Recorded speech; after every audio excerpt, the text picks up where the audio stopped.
Good evening.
ആർക്കേലും കേൾക്കുന്നുണ്ടോ? ഇല്ല.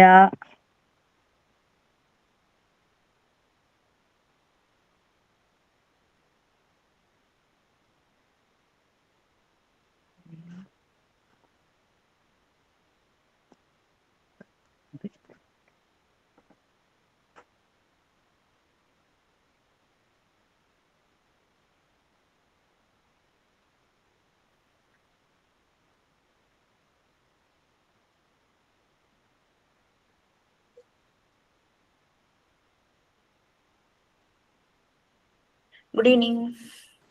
Good evening ma'am. Good evening, ma'am. Good evening. Good evening, ma'am. Good evening, ma'am. Good evening. Good evening, ma'am. Good evening. Good evening, ma'am. Good evening. Good evening, ma'am. Good evening, ma'am. Good evening. Good evening, Julie. Okay, once again, good evening to all. Please, നിങ്ങൾ prayer ഒക്കെ കഴിഞ്ഞോ? Yes, ma'am. Chat boxൽ page number ഒന്ന് ഇട്ടേക്ക്, കേറുന്നവർ ചിലപ്പോൾ ചോദിക്കും. Prayer കഴിഞ്ഞു അല്ലേ? Okay, fine. So we can start. Before that, I have to share something related with fight.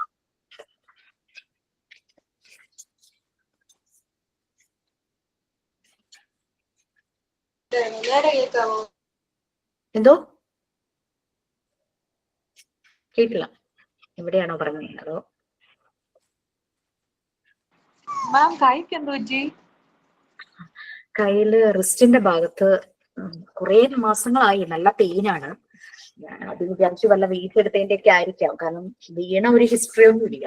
അപ്പൊ ഡോക്ടർ പെയിൻ കുറയുകയപ്പോ ഭയങ്കരമായിട്ട് കൂടാൻ തുടങ്ങി. അപ്പൊ ഡോക്ടറെ കഴിഞ്ഞ ഒരു 2-3 ആഴ്ച മുമ്പ് കണ്ടപ്പോ ഡോക്ടർ ചോദിച്ചു കൈകുത്തി വീണോന്നൊക്കെ ചോദിച്ചു. പക്ഷെ ഞാൻ വീണിട്ടൊന്നുമില്ല, ചെറുപ്പത്തിൽ വീണതേ ഉള്ളൂ ലാസ്റ്റ്.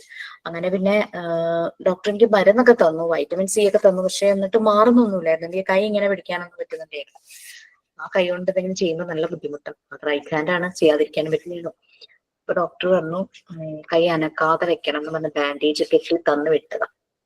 ആവശ്യം വരുമ്പോ മാത്രം ഞാനത് ഓപ്പൺ ചെയ്യും, എന്നിട്ട് എന്തെങ്കിലും ജോലി ചെയ്യും. പക്ഷെ ഇപ്പൊ ആശ്വാസം ഉണ്ട് കേട്ടോ, ആ വേദന അങ്ങനെയില്ല. കൈയൊക്കെ നല്ല ഫ്ലെക്സിബിൾ ആയി, ഫ്രീ ആയിട്ട് മൂവ് ചെയ്യാൻ പറ്റുന്നുണ്ട്.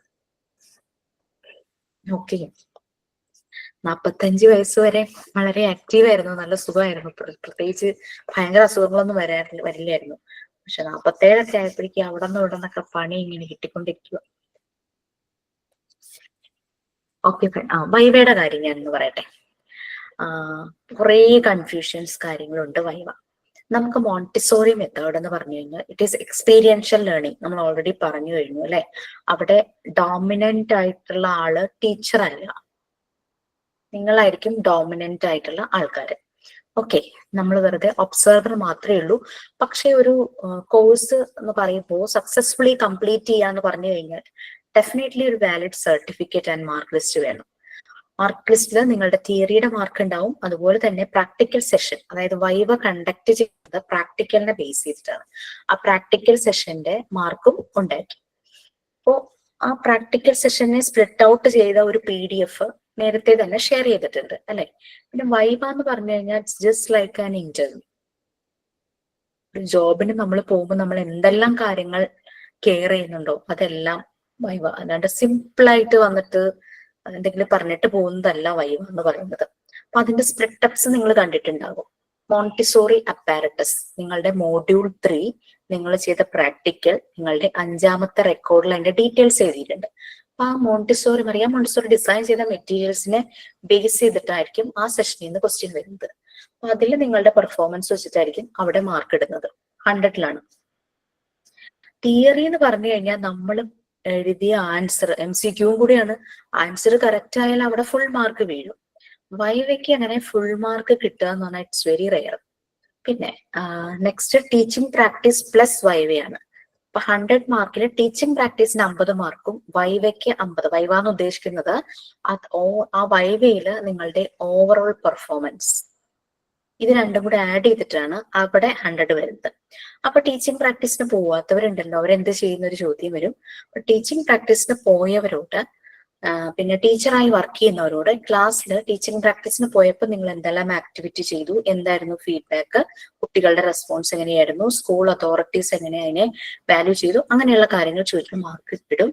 ടീച്ചറായിട്ട് വർക്ക് ചെയ്യുന്നവരോട് ഇതൊരു പുതിയ മെത്തേഡ് നിങ്ങൾ പഠിച്ചു കഴിഞ്ഞപ്പോൾ നിങ്ങൾ എങ്ങനെ അപ്ലൈ ചെയ്തു, അതില് നിങ്ങൾക്ക് കിട്ടിയ റിസൾട്ട് എന്ത്, അങ്ങനെ അവരവിടെ അതില് പെർഫോം ചെയ്തിട്ടുണ്ടോ എന്ന് അനലൈസ് ചെയ്തിട്ടാണ് മാർക്ക് ഇടുന്നത്. ഇനി പോകാത്തവർക്ക് ഒരു 2 മിനിറ്റ്സ് കൊടുക്കും. അവര് ക്ലാസ് റൂം ആണെന്ന് ഇമാജിൻ ചെയ്ത് കുട്ടികളെ ക്ലാസ് എടുക്കുന്ന പോലെ ചിലപ്പോൾ നമ്മൾ പറയും ഒരു ആക്ഷൻ സോങ് പ്രസന്റ് ചെയ്യാൻ പറയും, അല്ലെങ്കിൽ കുട്ടികൾക്കൊരു കഥ പറഞ്ഞു കൊടുക്കാനായിട്ട് പറയും.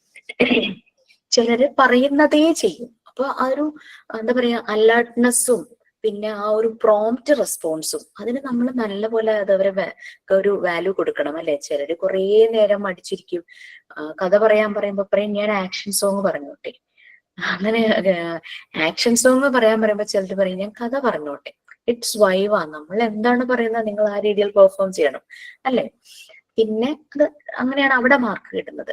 പിന്നെ നിങ്ങളുടെ അസൈൻമെന്റ്സ് ആൻഡ് റിപ്പോർട്ട്സ് നിങ്ങൾ കുറച്ച് അസൈൻമെന്റ് എഴുതിയിട്ടുണ്ടാവും. സർവേ റിപ്പോർട്ട് വളരെ ഇമ്പോർട്ടന്റ് ആണെന്ന് ഞാൻ പറഞ്ഞിട്ടുണ്ട്. സർവേ ആ ഒരു പ്ലാറ്റ്ഫോമിൽ സബ്മിറ്റ് ചെയ്യുകയും ചെയ്യരുത്. വൈവയുടെ സമയത്താണ് അത് വാല്യൂ ചെയ്യുന്നതെന്ന് പറഞ്ഞു. അസൈൻമെന്റ്സ് എല്ലാത്തിനും കൂടെ 50 മാർക്സ് ആണ്. 50ല് സർവേക്ക് 50 മാർക്സ് ആണ്. സർവേ ചെയ്തവരുണ്ടാവും, സർവേ ചെയ്യാതെ വെറുതെ വൈവയ്ക്ക് വരുന്നവരുണ്ടായിരിക്കും. അപ്പോഴും നമ്മൾ വിചാരിച്ചു അവരുടെ മാർക്ക് എന്തെങ്കിലും അവർക്ക് ഒരു മാർക്ക് ഒരു ഗ്രേഡ് കൊടുക്കണ്ടേന്ന് വിചാരിച്ച് അവരോട് സർവേയുടെ ക്വസ്റ്റ്യൻസ് ചോദിക്കും. അങ്ങനെ പല കാര്യങ്ങളും, അങ്ങനെ കുട്ടികളുടെ എഡ്യൂക്കേഷൻ റിലേറ്റഡും വീട്ടിലെ അവരുടെ സറൗണ്ടിങ്സ് അങ്ങനെയുള്ള ചോദിക്കുമ്പോൾ അതിനവര് റെസ്പോണ്ട് ചെയ്യുന്നതിനനുസരിച്ച് അവിടെ മാർക്ക് ഇടും. സർവേ റിപ്പോർട്ട് ഉണ്ടാക്കി കയ്യിൽ വെക്കുക എന്നുള്ളത് അവർ ചെയ്യേണ്ടതായിരുന്നു ഫോർ ദെയർ ഗ്രോത്ത്. അത് അവർ ചെയ്തിട്ടില്ല. ചെയ്തവർക്ക് അതിനനുസരിച്ച് മാർക്കും കിട്ടും. അപ്പൊ അങ്ങനെയാണ് അസൈൻമെന്റ്സ് ആൻഡ് റിപ്പോർട്ട് എന്നുള്ളിടത്ത് വരുന്നത്. പിന്നെ വരുന്നത് റെക്കോർഡ്സ് അല്ലെ, ടീച്ചിങ് മെറ്റീരിയൽസ് ഉണ്ടാക്കുന്നത്. കുറെ മെറ്റീരിയൽസ് നിങ്ങൾ എന്തായാലും ചെയ്യണം. മറിയാം മോണ്ടിസോറി ഡിസൈൻ ചെയ്ത് നമുക്ക് കോസ്റ്റ് എഫക്റ്റീവ് ആയിട്ട് ചെയ്യാൻ പറ്റുന്ന മെറ്റീരിയൽസ് ഉണ്ട്. അപ്പൊ അതെല്ലാം വന്നിട്ടുണ്ടോ എന്ന് നോക്കും. പിന്നെ അല്ലാതെ ആർട്ട് ആൻഡ് ക്രാഫ്റ്റ് നിങ്ങൾക്ക് ഇഷ്ടമുള്ളതൊക്കെ ചെയ്യാം. അപ്പൊ അങ്ങനെ നോക്കിയിട്ട്, അപ്പം ചിലരെന്ന് പറഞ്ഞു കഴിഞ്ഞാൽ ക്ലാസ്സിലൊന്നും കയറിയിട്ടുണ്ടാവില്ല. അപ്പൊ ഈ പറയുന്ന മെറ്റീരിയൽസ് ചെയ്യണം ഇതൊന്നും ആയിരിക്കില്ല. പിന്നെ നേരത്തെ വർക്ക് ചെയ്യുന്നുണ്ടാവും, വർക്ക് ചെയ്തിട്ടുണ്ടാവും, കുറെ പേര് ക്യാഷ് കൊടുത്ത് കുറെ വാങ്ങിയിട്ടുണ്ടാവും. നമ്മളെ സംബന്ധിച്ച് ഈ മെറ്റീരിയൽ നമ്മൾ തന്നെ ക്രിയേറ്റ് ചെയ്ത് നമ്മളൊക്കെ അതിന്റെ രീതി മനസ്സിലാക്കുക എന്നുള്ളത് തന്നെയാണ് sand paper letters and numbers. നമുക്ക് പേ ചെയ്താൽ കിട്ടും. അപ്പൊ അങ്ങനെ തന്നെത്താനം ഉണ്ടാക്കിയവർക്ക് അതിനനുസരിച്ച് മാർക്കും കൊടുക്കും.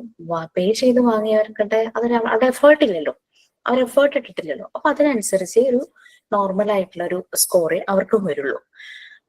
പിന്നെ റെക്കോർഡ്സ് 5 റെക്കോർഡ് ഉണ്ട്. ഓരോന്നിനും 20 മാർക്ക് വീതമാണ്. റെക്കോർഡ് ചിലര് ഇൻകംപ്ലീറ്റ് ആയിരിക്കും. ചില റെക്കോർഡൊക്കെ കുറച്ചുകൂടി എഴുതാനുണ്ട്, ലാസ്റ്റ് റെക്കോർഡ് ഞാൻ എഴുതിയിട്ടില്ല, പിന്നെ വരച്ചിട്ടില്ല, പിക്ചേഴ്സ് വരയ്ക്കാനുണ്ട്, പിക്ചേഴ്സ് ഒട്ടിക്കാനുണ്ട്, അങ്ങനെ ഇങ്ങനെയൊക്കെ പറയും. അപ്പോൾ അപ്പാരറ്റസ് റെക്കോർഡിൽ മാത്രം പിക്ചേഴ്സ് ഒട്ടിക്കാനുണ്ടെന്ന് പറഞ്ഞു കഴിഞ്ഞാൽ ഓക്കെ, നോ പ്രോബ്ലം, നമ്മൾ അതിനെ ഒരു എക്സ്ക്യൂസ്, ഓക്കെ, റിലാക്സേഷൻ കൊടുക്കും. ബാക്കിയുള്ള റെക്കോർഡ്സിന്റെ ഡീറ്റെയിൽസ് എല്ലാം നേരത്തെ തന്നതാണ്. അപ്പൊ അതിൽ പറഞ്ഞിട്ടുണ്ട് റൈംസ് ആൻഡ് സ്റ്റോറീസ് തന്നെ ക്രിയേറ്റ് ചെയ്യുന്നത്. പലരും ChatGPT, AI, ഗൂഗിൾ ഒക്കെ സെർച്ച് ചെയ്തിട്ടാണ് എഴുതിയിരിക്കുന്നത്. ചിലർ ടൈറ്റിൽ മാറ്റിയിട്ടുണ്ടാവും, സെന്റൻസിൽ എന്തെങ്കിലും മാറ്റം വരുത്തിയിട്ടുണ്ടാവും. അവർ ഓൺ ക്രിയേഷൻ എന്നാണ് നമ്മൾ പറഞ്ഞിരിക്കുന്നത്. ചിലത് മാത്രം അഡോപ്റ്റ് ചെയ്യാമെന്ന് പറഞ്ഞിട്ടുണ്ടായിരുന്നു. അപ്പോൾ തന്നെ ക്രിയേറ്റ് ചെയ്തവർക്ക് അതിനനുസരിച്ച് മാർക്കും കൊടുത്തിട്ടുണ്ടാവും. അല്ലാതെ ഇങ്ങനെ കോപ്പി പേസ്റ്റ് എല്ലാവരും സമ്മതിക്കും കേട്ടോ. വളരെ ട്രസ്റ്റ് വർത്തി ആയിട്ട് തന്നെ എല്ലാവരും ഓണസ്റ്റോട് കൂടി മറുപടി പറയും, ഇല്ല മാം ഞാൻ തന്നെ ചെയ്തിട്ടില്ല, ഞാൻ അതെല്ലാം കോപ്പി ചെയ്യുമായിരുന്നു എന്ന് പറയും. കാണുമ്പോൾ റെക്കോർഡ് കാണുമ്പോൾ നല്ല ഭംഗിയായിരിക്കും, നല്ലതായിട്ട് എഴുതിയിട്ടുണ്ടാവും, നല്ല പിക്ചേഴ്സ് ഒക്കെ ഉണ്ടാവും. പക്ഷെ അതെല്ലാം എവിടെന്നെങ്കിലും കോപ്പി പേസ്റ്റ് ചെയ്തതായിരിക്കും. അവര് തുറന്ന് സമ്മതിക്കും, ഞാനത് തന്നെ ചെയ്തിട്ടില്ല. കാരണം ഒരു കഥ എഴുതിയൊരു കഥ പറയാമെന്ന് ചോദിക്കുമ്പോൾ ഒരു ഓർമ്മയുണ്ടാവില്ല. കാരണം സ്വന്തമായി ക്രിയേറ്റ് ചെയ്ത കഥയല്ലേ ഓർമ്മ ഉണ്ടാവുള്ളൂ. കോപ്പി ചെയ്ത് വെച്ച കഥ ഓർമ്മ ഉണ്ടാവില്ലല്ലോ. അതിനനുസരിച്ച് മാർക്ക്. പിന്നെ സാധാരണ നിങ്ങൾ എവിടെയെങ്കിലും കേട്ടിട്ടുണ്ടോ വൈവയുടെ മാർക്ക് നേരത്തെ പബ്ലിഷ് ചെയ്യുന്നത്? മാർക്ക് ലിസ്റ്റ് കിട്ടുമ്പോൾ, ഞങ്ങൾ ഏതൊരു കോഴ്സിനാണെങ്കിലും മാർക്ക് ലിസ്റ്റ് കിട്ടുമ്പോഴാണ് ഫൈനൽ തിയറിയുടെ മാർക്കും പ്രാക്ടിക്കൽസിന്റെ മാർക്കും വൈവയുടെ മാർക്കും ഒക്കെ മാർക്ക് ലിസ്റ്റ് ഉണ്ടാവുന്നത്. പക്ഷെ നിങ്ങൾക്ക് തിയറിയുടെ മാർക്ക് ഓൾറെഡി നേരത്തെ പബ്ലിഷ് ചെയ്യും. കാരണം നമ്മൾ ഓൺലൈനിലാണ് നടത്തുന്നത്, പല ലിമിറ്റേഷൻസും ഉണ്ട്. എന്തെങ്കിലും ഒരു കൺഫ്യൂഷൻസ് റിഗാർഡിങ് മാർക്കിന്റെ കാര്യത്തിലുണ്ടെങ്കിൽ അത് കറക്റ്റ് ചെയ്യാം എന്നൊരു ഫേവറബിൾ ആയിട്ടുള്ളൊരു രീതിക്ക് വേണ്ടിയിട്ടാണ് ഇൻസ്റ്റിറ്റ്യൂട്ടിൽ നിന്ന് മാനേജ്മെന്റ് ആൻഡ് അഡ്മിനിസ്ട്രേഷൻ അങ്ങനെ ചെയ്യുന്നത്. വൈവ പക്ഷേ ഓൺലൈൻ ആണ്, 1 to 1 ആണ്. അപ്പോൾ തന്നെ നമ്മൾ മാർക്ക് എഴുതി വെക്കുവാണ്, എഴുതി വെച്ചിട്ട് അത് എൻ്റർ ചെയ്യുവാണ്. അപ്പൊ തന്നെ വാല്യൂ ചെയ്ത് മാർക്ക് എഴുതുക, പിന്നീട് ആലോചിച്ച് മാർക്ക് എഴുതുമല്ല, ആ ഇൻസ്റ്റന്റിൽ തന്നെ മാർക്ക് എഴുതി പോവുകയാണ്. അത് പ്രാക്ടിക്കലിൽ നിന്ന് നേരിട്ട് വന്നവർക്ക് കാണാം. ഞങ്ങളൊരു ഷീറ്റിലേക്ക് നോട്ട് ചെയ്യുന്നത് നിങ്ങൾക്ക് കാണാം. കുഴപ്പമെന്താന്ന് വെച്ചാല് തിയറിക്ക് 100 മാർക്ക് കിട്ടിയൊരു വൈവയുടെ മാർക്കും കൂടെ വരുമ്പോൾ നമ്മള് കോൺവെക്കേഷൻ സമയത്ത് ടോപ്പേഴ്സിനെ വിളിക്കും. അവർ വരുന്നുണ്ടോ എന്ന് ഉറപ്പ് വരുത്തും, അവരുടെ ഫോട്ടോ ഒക്കെ ചോദിക്കും. ആ സമയത്ത് ടോപ്പേഴ്സ് ലിസ്റ്റിൽ വരാത്തവരുണ്ടാകും. അവർക്ക് തിയറിക്ക് നല്ല മാർക്കായിരിക്കും, പക്ഷെ വൈവയ്ക്ക് കുറവായിരിക്കും. രണ്ടും കൂടെ ആഡ് ചെയ്തിട്ടാണ് ടോപ്പറെ സെലക്ട് ചെയ്യുന്നത്. അപ്പൊ പെർസെന്റേജ് അങ്ങ് മാറുമല്ലോ. ഒരു 0.1% മാറിയാൽ തന്നെയും ആ ഒരു ടോപ്പർ ലിസ്റ്റിൽ നിന്ന് മാറുമല്ലേ. അപ്പൊ ഡൗട്ടായി, എനിക്ക് തിയറിക്ക് ഫുൾ മാർക്ക് ഉണ്ട്, പിന്നെ എന്തുകൊണ്ട് എനിക്ക് വൈവയ്ക്ക് മാർക്ക് കിട്ടില്ല? ഇന്ന് മുഴുവൻ ഒരു നമ്പർ ഓഫ് ആളുകൾക്ക്, പ്രീവിയസ് ബാച്ചിന്റെ ആളുകൾക്ക് ഇതിന് ക്ലാരിഫിക്കേഷൻ കൊടുക്കുമായിരുന്നു ഞാൻ. അവസാനം ഞാൻ അങ്ങ് ഫെഡപ്പായി സത്യം പറഞ്ഞു കഴിഞ്ഞാല്. അതിൽ നിന്ന് ഞാനിങ്ങനെ പുറത്തേക്ക് വന്നിട്ടില്ല. അപ്പൊ അതുകൊണ്ടാണ് ആദ്യം നിങ്ങൾക്ക് അതൊന്ന് ക്ലാരിഫൈ ചെയ്ത് തരാം എന്ന് വിചാരിച്ച് പറഞ്ഞത്. പിന്നെ ഓൾറെഡി നമ്മൾ ഈ വർക്കുകളൊക്കെ ആദ്യം തന്നു, നിങ്ങൾ ചെയ്യണം, പെൻഡിങ് വെക്കരുത് എന്നൊക്കെ ക്ലാസ്സിൽ പറഞ്ഞിട്ടുണ്ട്. പിന്നെ പ്രാക്ടിക്കൽ സെഷന് വന്നവരോട് നിങ്ങൾ നിങ്ങൾ റെഡി ആണെങ്കിൽ മാത്രം അറ്റൻഡ് ചെയ്താൽ മതി. നിങ്ങളുടെ വർക്കുകൾ കംപ്ലീറ്റ് ആണെങ്കിൽ അതിൽ ഒരു റിലാക്സേഷൻ നമ്മൾ കൊടുത്തത് 10 ക്വസ്റ്റ്യൻസിന്റെ അസൈൻമെന്റ് ലാസ്റ്റ് മൊമെന്റിലാണ് കൊടുത്തത്. അത് കൊടുത്ത 1 വീക്ക് കഴിഞ്ഞപ്പോഴെന്തോ നിങ്ങളുടെ പ്രാക്ടിക്കൽസ് വന്നു, അതുകൊണ്ട് അത് ഓക്കെ, കുഴപ്പമില്ല. നഫ്ല ആണെന്ന് തോന്നുന്നു, നഫ്ല വൈവ ചെയ്തത് ഞാനാണ്. നഫ്ലക്ക് ആ 10 ക്വസ്റ്റ്യൻസിന്റെ അസൈൻമെന്റ് സബ്മിറ്റ് ചെയ്യണമെന്ന് ഞാൻ പറഞ്ഞിട്ടില്ലായിരുന്നു. അപ്പൊ നഫ്ല ചോദിച്ചു അത് വാല്യൂ ചെയ്യണമല്ലോ എങ്ങനെയാന്ന്. അപ്പൊ ഞാൻ അതിൽ നിന്ന് ഒരു ക്വസ്റ്റ്യൻ നഫ്ലോട് പറഞ്ഞിട്ട് 2 minutes കുറയാതെ എനിക്കൊരു വോയിസ് നോട്ട് അതിന്റെ പ്രസന്റേഷൻ അയച്ചു തരാൻ പറഞ്ഞു. നഫ്ല ആ പ്രസന്റേഷൻ എനിക്ക് അയച്ചു തന്നു. എനിക്ക് വളരെ ഈസിയായി ആ അസൈൻമെന്റിന്റെ മാർക്ക് നഫ്ലയ്ക്ക് കൊടുക്കാനായിട്ട് പറ്റി. അപ്പൊ അങ്ങനെ നഫ്ല ചെയ്തിരുന്നു കേട്ടോ. നഫ്ല വൈവ ചെയ്താൽ ഞാനായിരുന്നു. നഫ്ല ആണെന്നാണ് എൻ്റെ ഒരു ഓർമ്മ. Yes, I think. അപ്പൊ അങ്ങനെ അതുകൊണ്ട് ആ ഒരു അസൈൻമെന്റും ലാസ്റ്റ് റെക്കോർഡും മാത്രം നമ്മൾ റിലാക്സേഷൻ പറഞ്ഞു. അടുത്ത 9ന്റെ കൂടെ വന്നവര് കംപ്ലീറ്റ് ചെയ്യണമെന്ന് പറഞ്ഞെങ്കിലും അവരോട് നമ്മൾ ആ ഒരു റിലാക്സേഷൻ കൊടുത്തു. ആ അസൈൻമെന്റും ആ റെക്കോർഡും മാത്രം കുഴപ്പമില്ല, ബാക്കിയെല്ലാം കംപ്ലീറ്റ് ആണെങ്കിൽ മാത്രം വൈവ ചെയ്താൽ മതി. നിങ്ങൾ ഇൻകംപ്ലീറ്റ് ആയിട്ട്, അതായത് ഇത് രണ്ടും ഒഴിച്ച് ബാക്കിയുള്ളതെല്ലാം ഇൻകംപ്ലീറ്റ് ആണെങ്കിൽ അതിന്റെ മാർക്കേ തരുള്ളൂ എന്ന് ഞാൻ പറഞ്ഞു. എനിക്ക് ബാക്കി ടീച്ചർ എങ്ങനെയാ ചെയ്തതെന്ന് എനിക്കറിയില്ല കേട്ടോ. അങ്ങനെയായിരുന്നു ഞങ്ങൾ അവിടെ ഡിസൈഡ് ചെയ്തിരുന്നത്. ആഫ്റ്റർ വൈവയ്ക്ക് ശേഷം എന്തയച്ചു തന്നിട്ടും കാര്യമില്ല. ഓൾറെഡി ആ മാർക്ക് അവിടെ ഇട്ട് കഴിഞ്ഞു. പക്ഷെ 8ന്റെ സമയത്തും 9ന്റെ സമയത്തും പ്രാക്ടിക്കൽ സെഷന്റെ വൈവയ്ക്ക് വന്നവർക്ക് ഈ 10 മാർക്കിന്റെ അസൈൻമെന്റിന് മാത്രം നിങ്ങൾക്ക് നമ്മളെ അപ്രോച്ച് ചെയ്യാം. എന്താ ചെയ്യേണ്ടതെന്ന് ചോദിച്ചാൽ ഞങ്ങൾ അതിനൊരു സൊല്യൂഷൻ പറഞ്ഞു കൊടുത്ത്. നഫ്ല ചോദിച്ചപ്പോൾ നഫ്ലോട് ഞാൻ ഒരു ക്വസ്റ്റ്യൻ അതിലെ പറഞ്ഞിട്ട് അത് എനിക്ക് പ്രസന്റ് ചെയ്യാൻ പറഞ്ഞു. 2 മിനിറ്റ്സിൽ മാക്സിമം വരുന്ന ഒരു വോയിസ് നോട്ട്. നഫ്ല അത് ഭംഗിയായിട്ട് തന്നെ ചെയ്തു കേട്ടോ. അപ്പൊ ആ രീതിയിലാണ് നിങ്ങളുടെ ബാച്ചിൽ ചെയ്തത്. അപ്പൊ 22-ാം തീയതി തുടങ്ങിയിട്ട് സ്ലോട്ട് ഇടുവാണെന്ന് പറഞ്ഞു. സ്ലോട്ട് വരുമ്പോഴേക്കും അയ്യോ ഞാനൊന്നും ചെയ്തിട്ടില്ല, എനിക്കിപ്പോ അറ്റൻഡ് ചെയ്യാൻ പറ്റില്ല എന്ന് ദയവ് ചെയ്ത് പറയാതിരിക്കുക. അല്ലെങ്കിൽ അറ്റ്ലീസ്റ്റ് കണ്ടുപിടിക്കുക ആ സമയത്ത് കയറാൻ പറ്റുന്ന ഒരാളെ. കാരണം ഞങ്ങളിത് ഇത്രയും ബാച്ചുകളായിട്ട് നമ്മൾ ഫേസ് ചെയ്യുന്ന ഒരു പ്രോബ്ലമാണ്. എല്ലാ ബാച്ചുകൾക്കും എക്സാം കഴിഞ്ഞിട്ടിട്ടു. അപ്പം എന്താന്ന് വെച്ചാൽ നിങ്ങളുടെ കോൺവെക്കേഷൻ വൈകുന്നു, സർട്ടിഫിക്കറ്റ് കിട്ടാൻ വൈകുന്നു, മാർക്ക് ലിസ്റ്റ് കിട്ടാൻ വരുന്നു, പലർക്കും ഇന്റർവ്യൂവിന് പോകാൻ പറ്റുന്നില്ല, ചിലർക്ക് ജോബ് റെഡിയായി പക്ഷെ സർട്ടിഫിക്കറ്റ് സബ്മിറ്റ് ചെയ്യാൻ പറ്റുന്നില്ല. ഒരാൾക്ക് മാത്രമായിട്ട് നമുക്ക് സർട്ടിഫിക്കറ്റ് പ്രൊവൈഡ് ചെയ്യാൻ പറ്റില്ല. കാരണം ഈ നിങ്ങളുടെ പേഴ്സണൽ ഡേറ്റയും നിങ്ങളുടെ മാർക്കും എല്ലാം അപ്ലോഡ് ചെയ്യണം. അപ്ലോഡ് ചെയ്ത് ഓതറൈസ്ഡ് സെന്റർ ട്രിവാൻഡ്രത്തിനടുത്താണ് അത് അപ്ലോഡ് ചെയ്യുന്നത്. അവിടെ ചെയ്തിട്ട് ആണ് ഈ സർട്ടിഫിക്കറ്റ് ചെയ്യുന്നത്. ഒരാൾ ചിലപ്പോൾ ഒരു ദിവസം നേരിട്ട് പോയിട്ട് ചെയ്യാറൊക്കെ ഉണ്ട്. അങ്ങനെയൊക്കെ ചെയ്യും. അപ്പൊ അങ്ങനെ കുറെ പ്രോസസ് ഉണ്ട് ഇതിന്റെ പുറകിൽ. വെറുതെ ഒരു ഷീറ്റിൽ പ്രിന്റ് ഔട്ട് എടുത്ത് തരുന്നതല്ല, അതിനൊരു വാല്യൂ ഉണ്ട്. അപ്പൊ അതുകൊണ്ട് മാക്സിമം വൈവ ഡിലേ ആക്കാതെ എല്ലാവരും അറ്റൻഡ് ചെയ്യുക. പിന്നെ ഞാൻ റിക്വസ്റ്റ് ചെയ്തത്, ഞാൻ ഇൻസ്റ്റിറ്റ്യൂട്ടിൽ അറിയിച്ചിട്ടല്ല, ഞാൻ നിങ്ങളോട് റിക്വസ്റ്റ് ചെയ്തത് ഈ ഒരു ടൈമില് എഴുതാൻ എലമെന്റ്സ് വൈവ അറ്റൻഡ് ചെയ്യാൻ തയ്യാറായിട്ടുള്ളവരൊന്ന് ലിസ്റ്റ് തരുവാണെങ്കിൽ സ്ലോട്ട് ഇടുന്ന കുട്ടിക്ക് എനിക്ക് ആ ലിസ്റ്റ് കൊടുത്ത് ആദ്യം ഇവരുടെ സ്ലോട്ട് ഇടുക. അത് കഴിഞ്ഞിട്ട് ഇപ്പൊ ബാക്കിയുള്ളവർക്ക് അത്രയും സമയം കിട്ടുമല്ലോ പ്രിപ്പയർ ചെയ്യാൻ വേണ്ടിയിട്ട്. മീൻസ് എന്തെങ്കിലും പെൻഡിങ് ഉണ്ടെങ്കിൽ വർക്ക് കംപ്ലീറ്റ് ചെയ്യാൻ വേണ്ടിയിട്ട്. അത് ഉദ്ദേശിച്ചാ പറഞ്ഞത്. അപ്പോ എല്ലാരും ഒന്ന് കോപ്പറേറ്റ് ചെയ്യുക, മനസ്സിലാക്കുക. ഓക്കെ. പിന്നെ ഇപ്പൊ ഈ ബാച്ചിന്റെ കൂടെ എക്സാം എഴുതുന്നില്ല എന്നുള്ളവർക്ക് നെക്സ്റ്റ് ബാച്ചിന്റെ കൂടെ വൈവ അറ്റൻഡ് ചെയ്താൽ മതി. കാരണം രണ്ടും കഴിയാതെ ഞങ്ങള് ഓൾറെഡി ലിസ്റ്റഡ് ഉണ്ട്. ഒരു 42 സ്റ്റുഡൻസ് ആയിട്ടുണ്ട് 22nd അറ്റൻഡ്. അത് മതി. അപ്പൊ പെൻഡിങ് ആയിട്ടുള്ളവർക്ക് ലാസ്റ്റ് മൊമെന്റിൽ കൊടുക്കാമെന്നായിരിക്കും. പിന്നെ എങ്ങാനും അങ്ങനെ ആരുടെങ്കിലും പേര് വന്നു പോയിട്ടുണ്ടെങ്കിൽ എന്നെ ഒന്ന് പേഴ്സണലി ഇൻഫോം ചെയ്തു കഴിഞ്ഞാൽ ഞാൻ അത് റെഡിയാക്കിക്കോളാം. അപ്പൊ അതൊന്ന് ശ്രദ്ധിക്കുക കേട്ടോ. കാരണം വൈകും തോറും നിങ്ങളുടെ സർട്ടിഫിക്കറ്റ് കിട്ടുന്നതൊക്കെ വൈകും. ഓക്കെ, സോ നമുക്ക് ഇന്ന് ക്ലാസ്സിലേക്ക് കിടക്കാം. ഇന്ന് ലീഡ് ചെയ്യാൻ ആരെങ്കിലും റെഡി ആയിട്ടുണ്ടെങ്കിൽ പ്ലീസ്. മാം 22nd സ്റ്റാർട്ട് ചെയ്യുമെന്നാണോ വൈവ? അങ്ങനെയല്ലേ? അപ്പൊ ഈ 42 ഇപ്പം കുട്ടികൾ കൊടുത്തിട്ടുണ്ടല്ലോ പേര്. അപ്പൊ 42 അവര് ആ ദിവസം തന്നെ അത് നടക്കില്ല ഡേയ്സും. കാരണം വേറെ ഒന്നും കൊണ്ടല്ല, നിങ്ങൾക്ക് അറിയില്ലാത്തോണ്ടാ. ഇത് വർക്കിംഗ് ഡേ ആണല്ലോ. അപ്പൊ ടീച്ചർമാര് മോർണിംഗ് തുടങ്ങി 2:30 3:30 വരെയും ക്ലാസ്സിലായിരിക്കും. അപ്പൊ ഇവർക്ക് ക്ലാസിന്റെ ഇൻ ബിറ്റ്വീൻ ഫ്രീ ടൈം ആവുമ്പോഴാണ് ഈ സ്ലോട്ടിന് ടൈം കൊടുക്കുന്നത്. ഒരു കുട്ടിക്ക് 10 മിനിറ്റ് ആണ്. പിന്നെ അല്ലെങ്കിൽ 3:30 കഴിഞ്ഞിട്ട് അങ്ങനെ. അപ്പൊ അവർക്ക് 3:30 വരെ ഇൻസ്റ്റിറ്റ്യൂട്ടിൽ ഉണ്ടാവുള്ളൂ. അപ്പൊ ആ സമയത്താണ് വീട്ടിൽ പോയി കഴിഞ്ഞാൽ അവർ വൈവ എടുക്കാറില്ല. അപ്പൊ മോസ്റ്റ് പ്രോബബ്ലി നൈറ്റ് ഒക്കെ വൈവ എടുക്കുന്നത് ഞാനായിരിക്കും. ഞാനും എനിക്ക് സത്യം പറഞ്ഞു കഴിഞ്ഞാൽ അത്ര ഇഷ്ടമുള്ള കാര്യമല്ല കേട്ടോ വൈവ എടുക്കുന്നത്. ഞാൻ അറ്റ് എ ടൈം 1 hour ചെയ്യും. 4 പേരെയാ ചെയ്യുള്ളൂ ആ സമയത്ത്. കാരണം നമ്മൾ ഓരോ കുട്ടിയുടെ മുമ്പിൽ നമ്മൾ വളരെ ഫ്രഷ് മൈൻഡോട് കൂടെ വന്നിരിക്കണം. അല്ലെങ്കിൽ നമുക്ക് അവരുടെ ഔട്ട്പുട്ടും മനസ്സിലാവില്ല, ആ കുട്ടി നല്ലപോലെ പ്രസന്റ് ചെയ്യുകയും ചെയ്യില്ല. നമ്മൾ ആകെ ടയർഡായി മടുത്തിരിക്കുമ്പോഴേ അവർക്കും ഒരു ഇതായിരിക്കും, ഫേസ് ടു ഫേസ് കാണുവാണല്ലോ. അതുകൊണ്ട് ഞാൻ 1 hour 4 പേരെ ചെയ്തിട്ട് പിന്നെ ചെയ്യണമെങ്കിൽ ഞാനൊരു 1/2 hour ഒക്കെ ബ്രേക്ക് എടുത്തിട്ട് ഞാൻ ചെയ്യുള്ളൂ. ഞാൻ അങ്ങനെ നൈറ്റിന് 1 hour ഞാൻ ചെയ്യാറുള്ളൂ. കാരണം വരുന്നവർക്ക് ഒരു 10 മിനിറ്റ് ആയിരിക്കും. നമ്മൾ 1 hour അങ്ങനെ ഇരിക്കുകയല്ലേ, നമുക്കൊരു ക്ലാസ് എടുക്കുന്ന പോലെയല്ലല്ലോ. ക്ലാസ് കണ്ടിന്യൂസ് ഒരു ഫുൾ ഡേ എടുക്കാനൊന്നും പ്രശ്നം ഉണ്ടാവില്ല. പക്ഷെ ഈ വൈവ നമ്മൾ നല്ല ഫ്രഷ് മൈൻഡോടുകൂടി ഇരിക്കുക. അപ്പം മിക്കവാറും ഒരു ദിവസം 4 പേരായിരിക്കും. ചില ദിവസങ്ങളിൽ എല്ലാ ടീച്ചർമാരും ഫ്രീ ആണെങ്കിൽ ഓരോരുത്തരും ഒരു 4 പേരെ എടുത്തു കഴിഞ്ഞാൽ അത്രയും വരും. അതുകൊണ്ട് ടീച്ചേഴ്സിന്റെ അവൈലബിലിറ്റി അനുസരിച്ചാണ് നമ്മൾ സ്ലോട്ട് ഇടുന്നത്. പിന്നെ ചിലരെ ജോലിക്ക് പോകുന്നവരായിരിക്കും, അല്ലെങ്കിൽ വീട്ടിൽ ചിലപ്പോൾ ഒറ്റയ്ക്കായിരിക്കും, കുഞ്ഞു ബേബി ഉണ്ടാവും, കുട്ടി ഏൽപ്പിക്കാൻ ആളുണ്ടാവില്ല. അങ്ങനെയൊക്കെ ജെനുവിൻ റീസൺ വരുമ്പോൾ ജസ്റ്റ് എന്നെ ഒന്ന് ഇൻഫോം ചെയ്യുക, അവരെയൊക്കെ നൈറ്റിൽ സ്ലോട്ട് തരാം. ജെനുവിൻ റീസൺ ആണെങ്കിൽ മാത്രം, അല്ലെങ്കിൽ നിങ്ങൾ പകല് തന്നെ അറ്റൻഡ് ചെയ്യണം.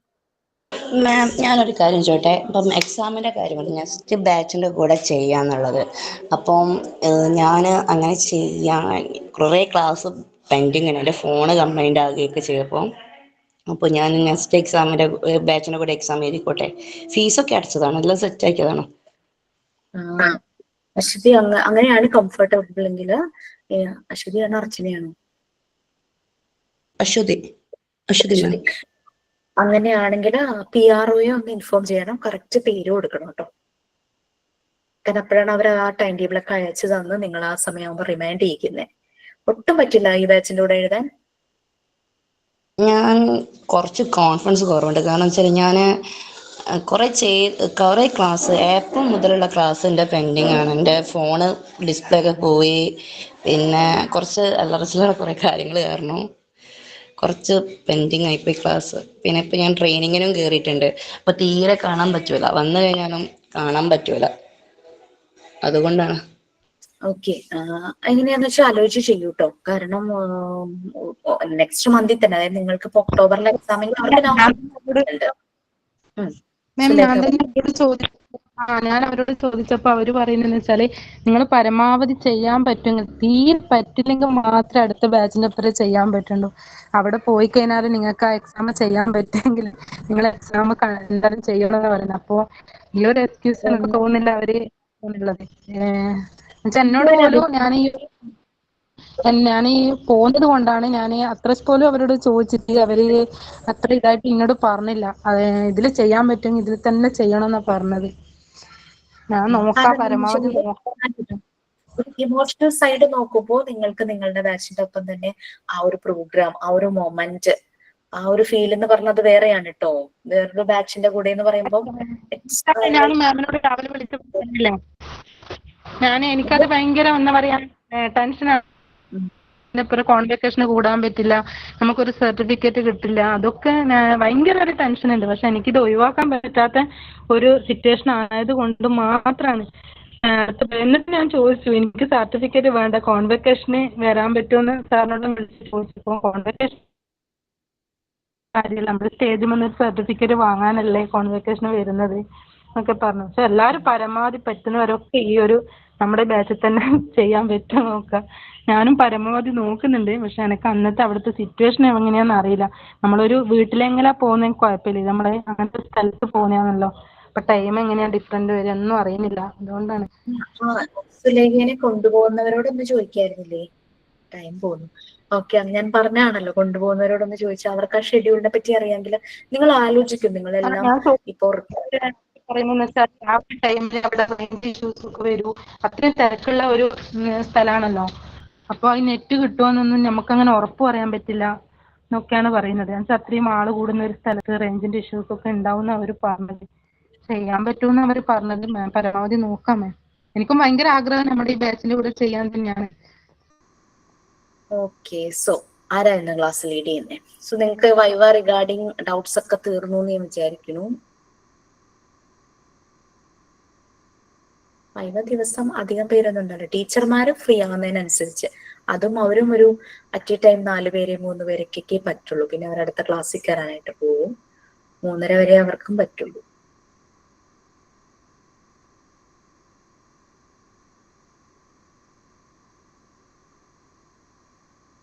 ഓക്കെ, സോ ക്ലാസ് ഇന്ന് ലീഡ് ചെയ്യാൻ ആരെങ്കിലും റെഡി ആയിട്ടുണ്ടോ? അല്ലെങ്കിൽ ഞാൻ തന്നെ എടുക്കാം.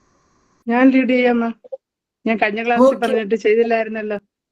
അതെ. Yes, you can please. Development of imagination and creativity അല്ലേ മാം? അതെ, please. respected ma'am and all the students, we are going to development of imagination and creativity. Imagination-ടെയും creativity-യുടെയും development. According to Maria Montessori, these are inborn powers in the child. Maria Montessoriയുടെ അഭിപ്രായത്തിൽ കുട്ടിയിൽ സ്വാഭാവികമായുള്ള ശേഷികളാണ് അല്ലെങ്കിൽ inborn powers ആണ് ഇമാജിനേഷന്റെയും ക്രിയേറ്റിവിറ്റിയുടെയും development. The child which develops as his mental abilities are developed through his experience as he grows.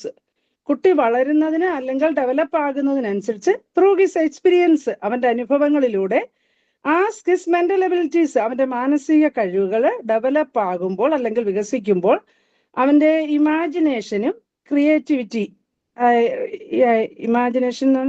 ക്രിയേറ്റിവിറ്റിയും develop ആകുന്നു അല്ലെങ്കിൽ വികസിക്കുന്നു. The child needs practical and ordered perceptions of his environment to be capable of selecting and growing processes necessary for creative endeavors. Creative endeavors, സൃഷ്ടിപരമായ പ്രോസസ്സിന് അല്ലെങ്കിൽ ശ്രമങ്ങൾക്ക് ആവശ്യമായ പ്രക്രിയകൾ തിരഞ്ഞെടുക്കുകയും വളർത്തുകയും ചെയ്യാൻ. To be capable of selecting and growing, തിരഞ്ഞെടുക്കുകയും വളർത്തുകയും ചെയ്യാനായിട്ട് the child needs practical and ordered perceptions of his environment. കുട്ടിക്ക് തന്റെ പരിസ്ഥിതിയെ അല്ലെങ്കിൽ എൻവയോൺമെന്റിനെ പ്രായോഗികവും ക്രമബദ്ധവുമായി ഗ്രഹിക്കാൻ കഴിയേണ്ടതാണ്. She believed that to help the child organize his perceptions, he should be free to join with an environment which should be real, beautiful and harmonious. കുട്ടി തന്റെ അനുഭവങ്ങളെ ക്രമപ്പെടുത്താൻ യാഥാർത്ഥ്യവും സുന്ദരവും സൗഹൃദപരമായ ഒരു പരിസരവുമായി സ്വതന്ത്രമായി ബന്ധപ്പെടാൻ കഴിയണമെന്നായിരുന്നു മോണ്ടിസോറി വിശ്വസിച്ചിരുന്നത്. To be creative, it is important to foster 3 qualities. Montessori കൺസെപ്റ്റിൽ കുട്ടി ക്രിയേറ്റീവ് ആയിരിക്കാൻ അല്ലെങ്കിൽ സൃഷ്ടിപരനായിരിക്കാൻ 3 ക്വാളിറ്റീസ്, ഗുണങ്ങൾ ആ കുട്ടി വളർത്തുന്നത് ആവശ്യമാണ്.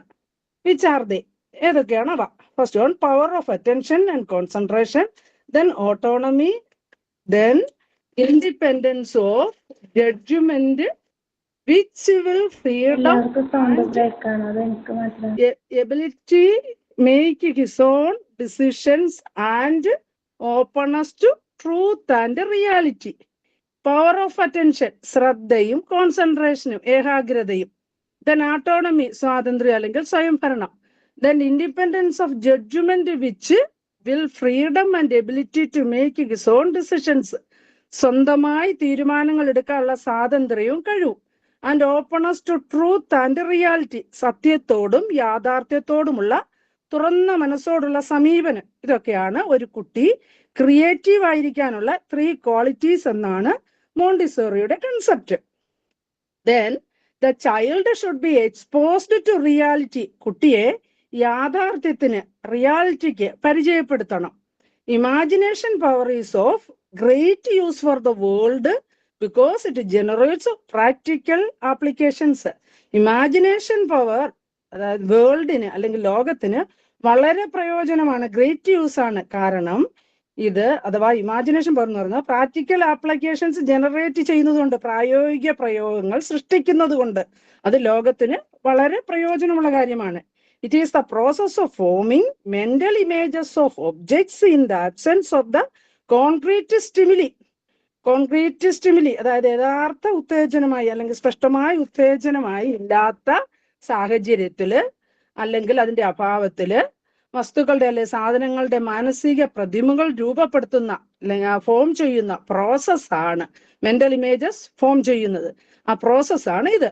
It is the mental ability to reflect the images of memory. അതായത് മെമ്മറിയുടെ ഇമേജസ് റിഫ്ലക്ട് ചെയ്യുന്ന, മെമ്മറിയുടെ ചിത്രങ്ങളെ റിഫ്ലക്ട് ചെയ്യുന്ന അല്ലെ പ്രതിഫലിപ്പിക്കുന്ന മെന്റൽ എബിലിറ്റി, മാനസിക ശേഷിയാണിത്. It is the mental ability to create original images and concepts of connecting the products of past experience. അതായത് പാസ്റ്റ് എക്സ്പീരിയൻസ്, കഴിഞ്ഞ അനുഭവങ്ങളിൽ നിന്നുള്ള പ്രോഡക്ട്സിനെ, ഉൽപ്പന്നങ്ങളെ അല്ലെങ്കിൽ കണക്ട് ചെയ്ത് അല്ലെങ്കിൽ അതുമായിട്ട് ക്രിയേറ്റ് ചെയ്ത് അങ്ങനെ ഉണ്ടാക്കിയെടുക്കുന്ന ഒരു മാനസിക ശേഷി, മെന്റൽ എബിലിറ്റിയാണിത് എന്നാണ് മോണ്ടിസോറിയുടെ concept. Montessori did not like the children believing exposed to fantasies as she believed fantasies are unreal, aimless, ethereal, and do not give any beneficial base. Montessori കുട്ടികളെ ഫെന്റാസിയിലേക്ക് കൊണ്ടുപോകാൻ ഇഷ്ടപ്പെട്ടിരുന്നില്ല. കാരണം മോണ്ടിസറിയുടെ അഭിപ്രായത്തിൽ ഫെന്റാസി യാഥാർത്ഥ്യമല്ലാത്തതും ലക്ഷ്യമല്ലാത്തതും ഭ്രമാത്മകവുമായ കുട്ടികൾക്ക് ഗുണകരമായ അടിസ്ഥാനം ഒന്നും നൽകാത്തതുമാണ് ഫാന്റാസി എന്നാണ് മോണ്ടിസറിയുടെ അഭിപ്രായം.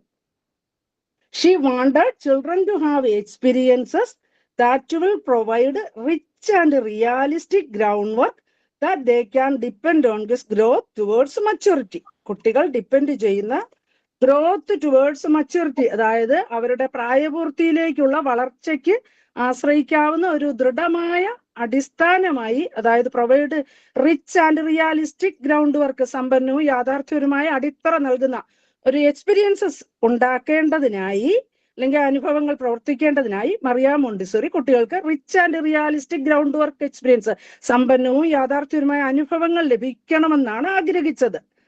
Doctor Montessori says, 1 minute, let me intervene.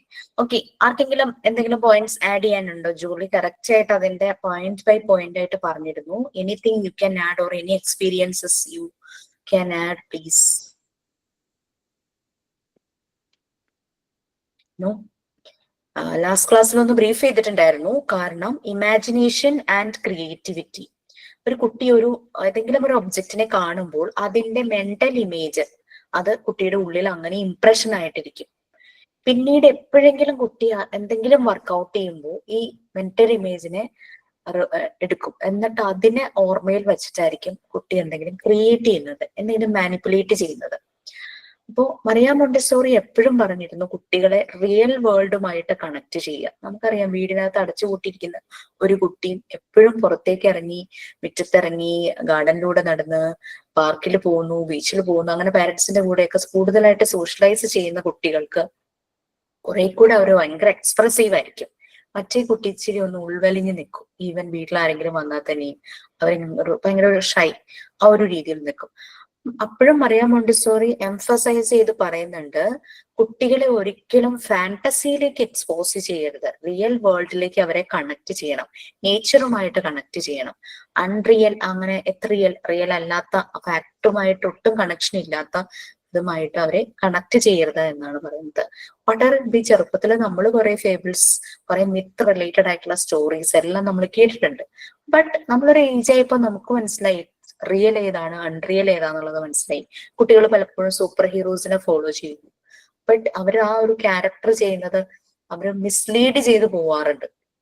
ഒരു റോങ് മെസ്സേജ് അവരുടെ ഉള്ളിലേക്ക് വരുന്നുണ്ട്. സൂപ്പർ ഹീറോ എന്ന് പറഞ്ഞാൽ എല്ലാവരും ഇടിച്ച് വയലന്റ് ആയിട്ട് ആക്ഷൻസ് ഒക്കെ കാണിക്കുന്നു. ആ ഒരു രീതിയിൽ അവർ സൂപ്പർ ഹീറോസിനെ കാണുന്നുണ്ട്. അതുപോലെ തന്നെ അവർ ചെയ്യുന്ന പോലെ സ്മോക്കിംഗ്, അവർ യൂസ് ചെയ്യുന്ന സബ്സ്റ്റൻസസ്, അതാണ് അവർക്ക് എനർജി പ്രൊവൈഡ് ചെയ്യുന്നത്. സ്പൈഡർമാന്റെ കേസിൽ നമ്മൾ കഴിഞ്ഞ ദിവസം പറഞ്ഞ പോലെ സ്പൈഡർ ബൈറ്റ് ചെയ്താലാണ് എനിക്ക് എനർജി പവർ കിട്ടുക എന്നൊരു തോട്ടൊക്കെ കുട്ടികളിലേക്ക് വരുന്നുണ്ട്. പക്ഷെ ആലോചിച്ചു, നമ്മള് ചെറുപ്പത്തിൽ അത് കാണുമ്പോൾ നമ്മളുടെ ഉള്ളിൽ ആ ഒരു തോട്ടില്ല. കാരണം നമ്മൾ ആ ഇൻസ്റ്റന്റിൽ ആ ഒരു കാർട്ടൂൺ അല്ലെങ്കിൽ മൂവി ആണെങ്കിൽ കണ്ടു കഴിഞ്ഞാൽ നമ്മൾ പിന്നെ പുറത്തേക്ക് പോവുകയാണ്. നമ്മൾ ആ റിയൽ വേൾഡുമായിട്ട് നമ്മൾ കൂടുതൽ കണക്റ്റഡ് ആയതുകൊണ്ടായിരിക്കാം നമ്മൾ ഡിജിറ്റൽ വേൾഡിൽ കൂടുതൽ നിന്നിട്ടില്ല. നമ്മുടെ ആ ഒരു സമയത്ത് അത് ഉണ്ടായിരുന്നില്ല, അതിന്റെ ഇൻഫ്ലുവൻസ് ഉണ്ടായിട്ടില്ല. പക്ഷെ കുട്ടികൾ കൂടുതലും ഡിജിറ്റൽ വേൾഡിന് ഇൻഫ്ലുവൻസ്ഡ് ആണ്. അതുകൊണ്ടാണ് അവർക്ക് റിയൽ വേൾഡുമായിട്ടുള്ള കണക്ഷൻ, ആ ഒരു ടൈം സ്പാൻ വളരെ കുറവാണ്. അപ്പൊ അതുകൊണ്ടാണ് ഇപ്പോഴത്തെ കുട്ടികൾ ആ രീതിയിൽ പോകുന്നതെന്നാണ് എനിക്ക് മനസ്സിലായൊരു കാര്യം കേട്ടോ. ഐ ഡോണ്ട് നോ, നിങ്ങൾക്ക് എതിരഭിപ്രായം ഉണ്ടെങ്കിൽ പറയാം. അപ്പോ ഇങ്ങനെ കുറച്ച് കാര്യങ്ങളാണ് മറിയ മോണ്ടിസോറി പറയുന്നത്. ഇവരുടെ ഇമാജിനേഷനും ക്രിയേറ്റിവിറ്റിയും ഡെവലപ്പ് ചെയ്യുന്നത് ഇവരുടെ അക്കാദമിക്സില് ഇവർക്ക് വളരെയധികം ബെനിഫിഷ്യൽ ആണ്. കാരണം ഒരു സ്കൂളില് സയൻസ് എക്സിബിഷൻ അങ്ങനെയൊക്കെ വരുമ്പോൾ ഇവര് തന്നെ ക്രിയേറ്റ് ചെയ്യും. അത് നമ്മുടെ മുന്നിൽ പ്രസന്റ് ചെയ്യുമ്പോൾ കുട്ടികളുടെ കോൺഫിഡൻസ് നമുക്ക് കാണാനായിട്ട് പറ്റും. കാരണം അവരത് തന്നെ ചെയ്ത കാര്യങ്ങളാണ്. ആ ഒരു ബൾബ് ഓൺ ആക്കുന്നതോ അങ്ങനെയുള്ള കാര്യങ്ങളെല്ലാം അവർ തന്നെ ചെയ്തിട്ടുണ്ട്. ചിലപ്പോ അവർക്ക് അത്രയും അക്സെപ്റ്റബിൾ ആയിട്ടുള്ള ഒരു അഡൽട്ടിന്റെ സപ്പോർട്ട് അവരെടുത്തിട്ടുണ്ടാവും. അത്രേ ഉണ്ടാവുള്ളൂ. അല്ലാതെ അവര് അതിനെപ്പറ്റി യാതൊരു ഐഡിയ ഇല്ലാതെ ഒരിക്കലും കുട്ടികൾ അത് പെർഫോം ചെയ്യില്ല. അപ്പൊ അതൊക്കെ ഇവരുടെ ഈ ഒരു പ്രായത്തില്, ചെറിയ പ്രായത്തിൽ ഇവരുടെ ഫൗണ്ടേഷൻ, ആ ഒരു ഗ്രൗണ്ട് വർക്ക് നടക്കുന്ന ആ ഒരു ടൈമിൽ തന്നെ ഇവർക്ക് അതിന്റെ ഒരു ഐഡിയ കിട്ടുന്നുണ്ട്. ആ development of imagination and creativity. ചെടി നടുന്നതും ചെടിക്ക് പ്രൊവൈഡ് ചെയ്യേണ്ട കാര്യങ്ങൾ പ്രൊവൈഡ് ചെയ്യുമ്പോൾ അത് വളരും എന്നുള്ളതും അറിയാം. ഓക്കെ, പിന്നെ ആരെ ഈ ഒരു ക്ലാസ്സിലാണോ പറഞ്ഞേ? കരിഞ്ഞ ദോശ കൊടുത്ത കാര്യം നിങ്ങളാണോ പറഞ്ഞത്? ബാച്ചാന്ന് ഞാൻ മറന്നുപോയി. ആണോ? അല്ല, വേറെ ബാച്ചാണല്ലേ. ഞാനത് ഷെയർ ചെയ്തോന്നും എനിക്കറിയില്ല. അതായത് ഒരു ബാച്ചിലൊരു കുട്ടി പറയുമായിരുന്നു, ഇങ്ങനെ കുട്ടികള് ഫോളോ ചെയ്യുന്നു, അവരുടെ ഉള്ളില് വാല്യൂസ് നെക്സ്റ്റ് ടോപ്പിക്കിൽ വന്നപ്പോഴാണ് അത് പറഞ്ഞത്. അപ്പൊ ഈ ദോശയൊക്കെ ഉണ്ടാക്കുമ്പോൾ അത് ചൂട് കൂടിയിട്ടൊന്ന് കരിഞ്ഞു പോവുകയാണെങ്കിൽ അത് കാക്കയ്ക്ക് കൊടുക്കും അത്രയും അമ്മ. നമ്മള് ട്രെയിൻ ചെയ്യാണ് അമ്മ കേട്ടോ. അപ്പൊ ഇങ്ങനെ കുട്ടി അപ്പൊ എന്ത് ചെയ്തു എന്ന് വെച്ച് കഴിഞ്ഞാല് കുട്ടിക്ക് കഴിക്കാൻ കൊടുക്കുന്ന ദോശയിൽ നിന്നും കുട്ടി കാക്കയ്ക്ക് ഇങ്ങനെ കൊടുക്കും. അപ്പൊ ഞാൻ കാക്കയ്ക്ക് ഈ ദോശ കൊടുക്കുന്ന കണ്ടിട്ട് അവൻ ചെയ്യുന്നു എന്നുള്ള രീതിയിൽ ട്രെയിനി പറയായിരുന്നു. അപ്പൊ ഞാൻ പറഞ്ഞു, ഒരു പക്ഷെ അവൻ ചിന്തിച്ചു കാണും, കരിഞ്ഞ ദോശ നമുക്ക് കഴിക്കാൻ പറ്റില്ലല്ലോ, അപ്പം അത് കാക്കയ്ക്ക് കൊടുക്കുന്നു. അപ്പൊ കാക്ക എങ്ങനെയാ കരിഞ്ഞ ദോശ കഴിക്കുക, നല്ല ദോശ കാക്കയ്ക്ക് കൊടുക്കണ്ടേ എന്നൊരു എമ്പതി അവന് തോന്നിയിട്ട് അവൻ നല്ല ദോശ കൊടുക്കണതാണോ എന്ന് നമുക്ക് പറയാൻ പറ്റില്ലല്ലോ. സോ അതാണ് കുട്ടികള്. അവർക്കറിയാം, അവർക്ക് എല്ലാത്തിനോടും ഒരു എമ്പതി ഉണ്ട്, അത് ഉള്ളിലുള്ളതാണ്. ഇവരൊന്നും സെൽഫിഷ് ആകുന്നത് പല സാഹചര്യങ്ങൾ കൊണ്ടായിരിക്കാം. ഞാൻ എൻ്റെ മക്കള് പഠിക്കുന്നത് നിങ്ങളോട് ഷെയർ ചെയ്തിട്ടുണ്ടെന്ന് എനിക്കറിയില്ല, ഒരു കോൺവെന്റ് സ്കൂളിലാണ് പറവൂരുള്ളവർക്ക് അറിയായിരിക്കും. സ്ക്രില്ലി എന്ന് പറഞ്ഞൊരു കോൺവെന്റ് സ്കൂളാണ്. ഏകദേശം 30 years ആയി ആ സ്കൂൾ. ഭയങ്കര വലിയ ടോപ്പ് സ്കൂളൊന്നും അല്ല.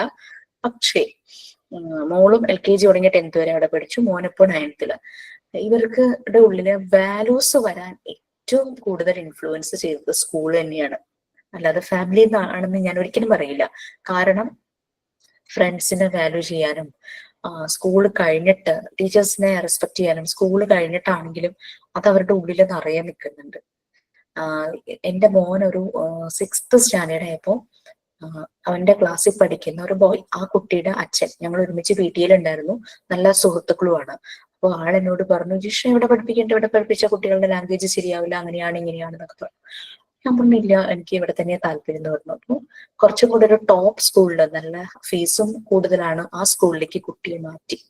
1 month കഴിഞ്ഞപ്പോ ഞാനിങ്ങനെ വഴിയിൽ വെച്ച് കണ്ടപ്പോ ഞാൻ ചോദിച്ചു, എങ്ങനെയുണ്ട് സ്കൂൾ എന്നൊക്കെ ചോദിച്ചപ്പോ ആളെന്നോട് പറഞ്ഞൊരു കാര്യം, എന്റെ മോന് അവൻ പഠിച്ച ഈ പറവൂരിലെ കോൺവെന്റ് സ്കൂളിൽ നിന്ന് കിട്ടിയ വാല്യൂസ് ഒന്നും അവിടെ ചെന്നപ്പോ അവനത് അപ്ലൈ ചെയ്യാൻ പോലും പറ്റുന്നില്ല എന്നാ പറഞ്ഞത്. കാരണം ഒരു കുട്ടി ആബ്സെന്റ് ആയി കഴിഞ്ഞാൽ അന്ന് പഠിപ്പിച്ച കാര്യങ്ങൾ ചോദിച്ചാൽ ഒരു കുട്ടി പോലും ഷെയർ ചെയ്യില്ല.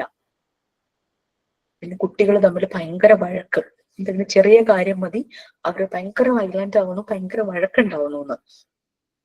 ഫിസിക്കലി ഉപദ്രവിക്കുന്നു, ഇഞ്ചുറീസ് ഒക്കെ ഉണ്ടാകുന്നു, അങ്ങനത്തെ കാര്യങ്ങൾ. ശരിക്കും ഞാൻ ഓർത്തു, കുട്ടികളെ ഞാൻ ഇവിടെ പഠിപ്പിച്ചത് എനിക്ക് എന്തോ ഒരു ബ്ലെസ്സിങ് ആയിട്ട് തന്നെയാണ് കേട്ടോ ഫീൽ ചെയ്തത്. അപ്പൊ അങ്ങനെ കുട്ടികളുടെ വാല്യൂസ് ഉണ്ടാകാൻ അവരുടെ ഉള്ളിൽ ഓൾറെഡി ഈ വാല്യൂസ് എല്ലാം ഉണ്ട്. സാഹചര്യങ്ങളാണ് അവരെ പലപ്പോഴും സെൽഫിഷ് ആക്കുന്നതും വയലന്റ് ആക്കുന്നതും അങ്ങനത്തെ രീതിയിലൊക്കെ. ഹൈപ്പർ ആക്റ്റീവ് അതൊരു വേറൊരു രീതി, അവരെ ഹാൻഡിൽ ചെയ്യേണ്ടത് വേറൊരു രീതിയിലാണ്. ഓക്കെ, ഇനി നെക്സ്റ്റ് മറിയ മോണ്ടിസോറി കുറച്ച് കാര്യങ്ങൾ പറയുന്നുണ്ട്. സോ അത് പറയാൻ റെഡി ആയിട്ട് ആരെങ്കിലും ഉണ്ടോ, അതോ ജോലി തന്നെ കണ്ടിന്യൂ ചെയ്തു? ആരാളുള്ളത്? കുട്ടികളിലെ ഇമാജിനേഷനും ക്രിയേറ്റിവിറ്റിയും ഡെവലപ്പ് ചെയ്യാൻ അവരെ നമ്മൾ എന്തെല്ലാം കാര്യങ്ങളുമായി കണക്ട് ചെയ്യണം, അവർക്ക് എന്തെല്ലാം പ്രൊവൈഡ് ചെയ്യണമെന്ന് താഴെ ABCD എന്ന് പറഞ്ഞിട്ട് എഴുതി വെച്ചിട്ടുണ്ട്. നമുക്ക് ഫുൾ വായിച്ച് ഇങ്ങനെ പറഞ്ഞു പോകാൻ പറ്റില്ല, അതുകൊണ്ടാണ് ഞാൻ ഇങ്ങനെ ബ്രീഫ് ചെയ്യുന്നത്. പക്ഷെ ജോലി സെന്റൻസ് ബൈ സെന്റൻസ് വായിച്ച് പറയുവാണ്, അല്ലാതെ ഒന്ന് ബ്രീഫ് ചെയ്യാൻ അറിയാൻ പറ്റും, നമുക്ക് വായിക്കാനുള്ള സമയം ഇല്ലാത്തതുകൊണ്ടാണ് കേട്ടോ. You have to read and come.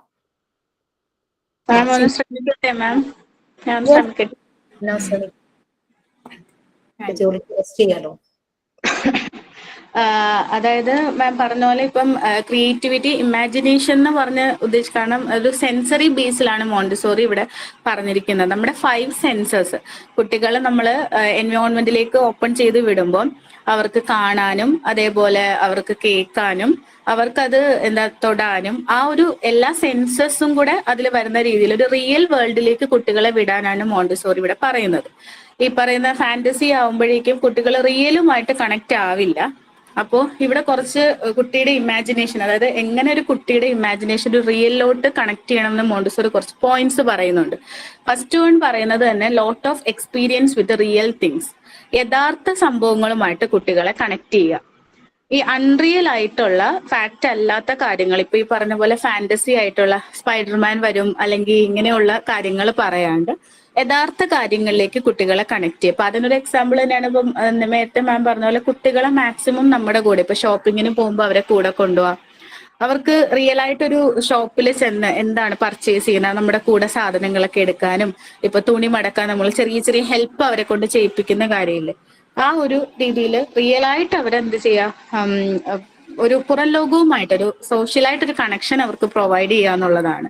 അതേപോലെ കോൺക്രീറ്റ് ഒബ്ജക്ട്സ്, കോൺക്രീറ്റ് മാനിപ്പുലേഷൻ വിത്ത് യഥാർത്ഥ വസ്തുക്കളുമായിട്ട് അവർക്കൊരു ഇപ്പം ആർട്ടിഫിഷ്യൽ ആയിട്ടുള്ള ഇപ്പൊ ഈ പാവ പിന്നെ ഈ പറയുന്ന സൂപ്പർ ഹീറോസ് ഇതിനൊക്കെ മാറി അവർക്ക് യഥാർത്ഥത്തിൽ അവര് ഒരു മോണ്ടിസോറി ബേസ്ഡ് ഒബ്ജക്ട്സ് ഉണ്ടല്ലോ, അവരുടെ സെൻസസ് ഡെവലപ്പ് ചെയ്യാനുള്ള ഇപ്പൊ ബിൽഡിംഗ് ബ്ലോക്സ് ആയാലും അത് ടോയ്സ് തന്നെയാണ്, പക്ഷെ അവരുടെ ഡെവലപ്മെന്റിന് അത് ഒരുപാട് യൂസ് ചെയ്യും. റിയൽ ആയിട്ടുള്ള ഡെവലപ്മെന്റ്, ഇപ്പൊ കളർ അവർക്ക് ഐഡന്റിഫൈ ചെയ്യാൻ പറ്റും, അതേപോലെ അതിന്റെ സൈസ്, അതിന്റെ ഷേപ്പ്, പിന്നെ അതേപോലെ നമ്മൾ ഒരുമിച്ച് ഗ്രൂപ്പായിട്ട് കുട്ടികളിരുന്ന് കളിക്കുമ്പോൾ അവരിലുണ്ടാവുന്ന ആ ഒരു എന്താ പറയാ ഷെയറിങ്, കെയറിങ്, ആ ഒരു സോഷ്യൽ ഇന്ററാക്ഷൻ, ഈ വക എല്ലാ കാര്യങ്ങളും അതിലൂടെ ഡെവലപ്മെന്റ് നടക്കും.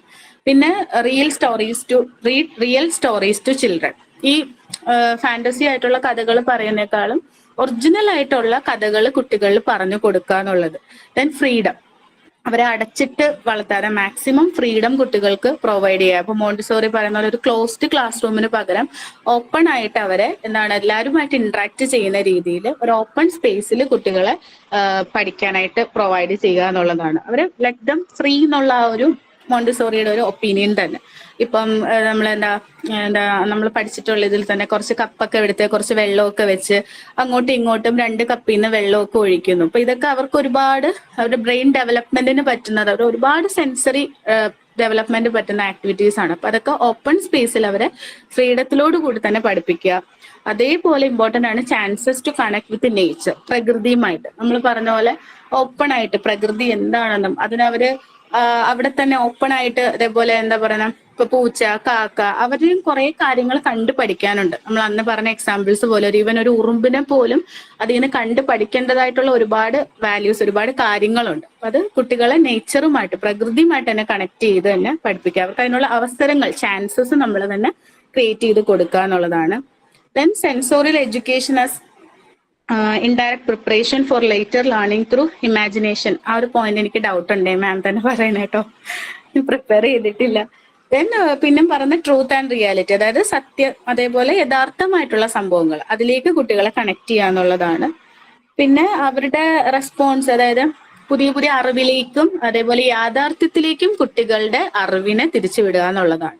അവരൊരുപാട് കാര്യങ്ങൾ ഇപ്പൊ ഈ സ്റ്റോറീസും ഫാന്റസീസും കേൾക്കുന്നേക്കാളും റിയൽ ആയിട്ടുള്ള എൻവയോൺമെന്റ്, ഇപ്പം ഒരു എക്സാമ്പിൾ എന്റെ മനസ്സിൽ തോന്നിയതാണ് കേട്ടോ, നമ്മളെ പാവപ്പെട്ട കുട്ടികളെ പറ്റിയൊക്കെ നമ്മൾ എഡ്യൂക്കേറ്റ് ചെയ്യത്തില്ലേ നമ്മുടെ മക്കളെ, വയ്യാത്തത്, അതേപോലെ അതൊക്കെ അവർ കണ്ട് തന്നെ മനസ്സിലാവണമെന്നാണ് എൻ്റെ ഒരു അഭിപ്രായം. അവർക്ക് എല്ലാം അറിയണം.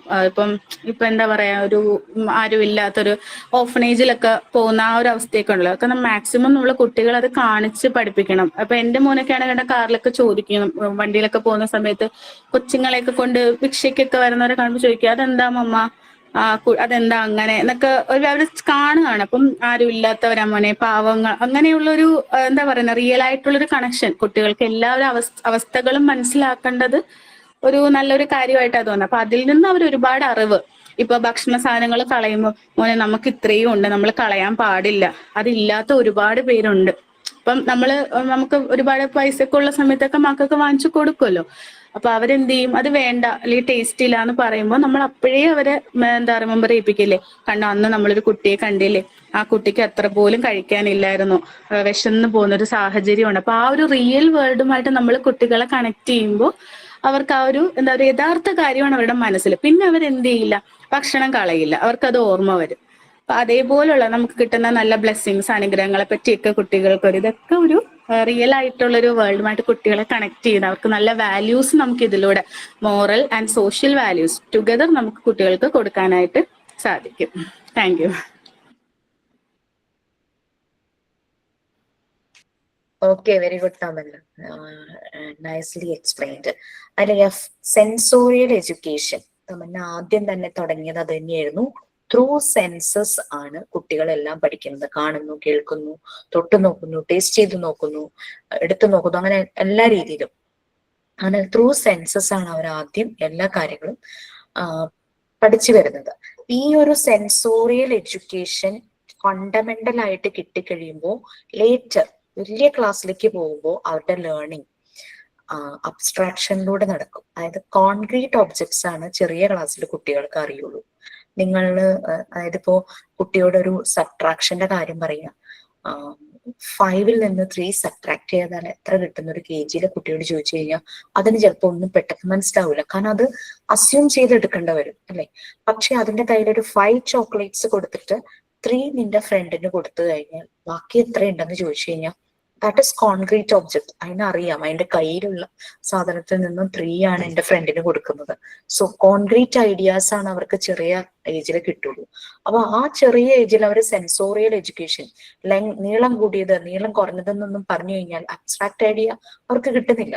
പക്ഷെ അത് നമ്മള് നീളം കൂടിയ ഒരു റോഡും നീളം കുറഞ്ഞ ഒരു റോഡും കൂടെ ഒരുമിച്ച് വെച്ച് കുട്ടിയെ കാണിക്കുമ്പോൾ കുട്ടി അത് കണ്ട് എടുത്തു നോക്കി ലെങ്ത്, സ്മോൾ, ലാർജ് അത് മനസ്സിലാക്കും. വെയിറ്റ് കൂടിയത്, വെയിറ്റ് കുറഞ്ഞത്. പിങ്ക് ടവറിന്റെ ഏറ്റവും വലിയ ക്യൂബ് എടുക്കുമ്പോൾ കാഴ്ചയില് വലുപ്പം മനസ്സിലായി, പക്ഷെ വെയിറ്റ് എന്നുള്ളത് മനസ്സിലാക്കണമെങ്കിൽ അവരുടെ കയ്യിൽ വെച്ച് അവർ നോക്കുമ്പോൾ വെയിറ്റ് ഡിഫറൻസ് അവർക്ക് മനസ്സിലാവും. അപ്പൊ കോൺക്രീറ്റ് ഐഡിയാസ് ആണ് ചെറിയ ഏജിൽ കുട്ടികൾക്ക് മനസ്സിലാവുള്ളൂ. അബ്സ്ട്രാക്ട് ഐഡിയ എന്ന് വെച്ചാൽ കാണാത്തത്, കേൾക്കാത്തത് അസ്യൂം ചെയ്യാന്ന് പറഞ്ഞാൽ അവർക്ക് മനസ്സിലാവില്ല. ചെറിയ ക്ലാസ്സിൽ കോമ്പറ്റീഷൻ നടത്തുന്നതും വലിയ ക്ലാസ്സിൽ കോമ്പറ്റീഷൻ നടത്തുന്നതും നമുക്കറിയാം. ഡ്രോയിങ് സെഷൻ ആണെങ്കിൽ ചെറിയ ക്ലാസ്സിലെ കുട്ടികൾക്ക് പിക്ചർ കൊടുത്തിട്ട് കളർ ചെയ്യാൻ പറയും. കുറച്ച് വലിയ ക്ലാസ് 6, 7 ഒക്കെ ആ ഒരു ഏജിലേക്ക് ചെല്ലുന്ന കുട്ടികളോട് അവർക്കൊരു തീം കൊടുക്കും. സൺസെറ്റ് അല്ലെങ്കിൽ സൺറൈസ് അല്ലെങ്കിൽ ഫിഷർമെൻ ഓഷ്യനിലേക്ക് പോകുന്നത്, അങ്ങനെ എന്തെങ്കിലും ഒരു തീം കൊടുത്തിട്ട് അവരോട് വരയ്ക്കാനായിട്ടുണ്ട്. അവരുടെ മനസ്സിൽ അത് ഇമാജിൻ ചെയ്ത് അത് ഡെവലപ്പ് ചെയ്തിട്ടാണ് അവരത് വരയ്ക്കുന്നത്. ഒരു കൺസെപ്റ്റ് കൊടുക്കുന്നു അവർക്ക്. അബ്സ്ട്രാക്ട് ഐഡിയാസ് വെച്ചിട്ട് അവർക്ക് ഡെവലപ്പ് ചെയ്യാനായിട്ട് വലിയ ക്ലാസ്സിലേക്ക് എത്താൻ പറ്റും.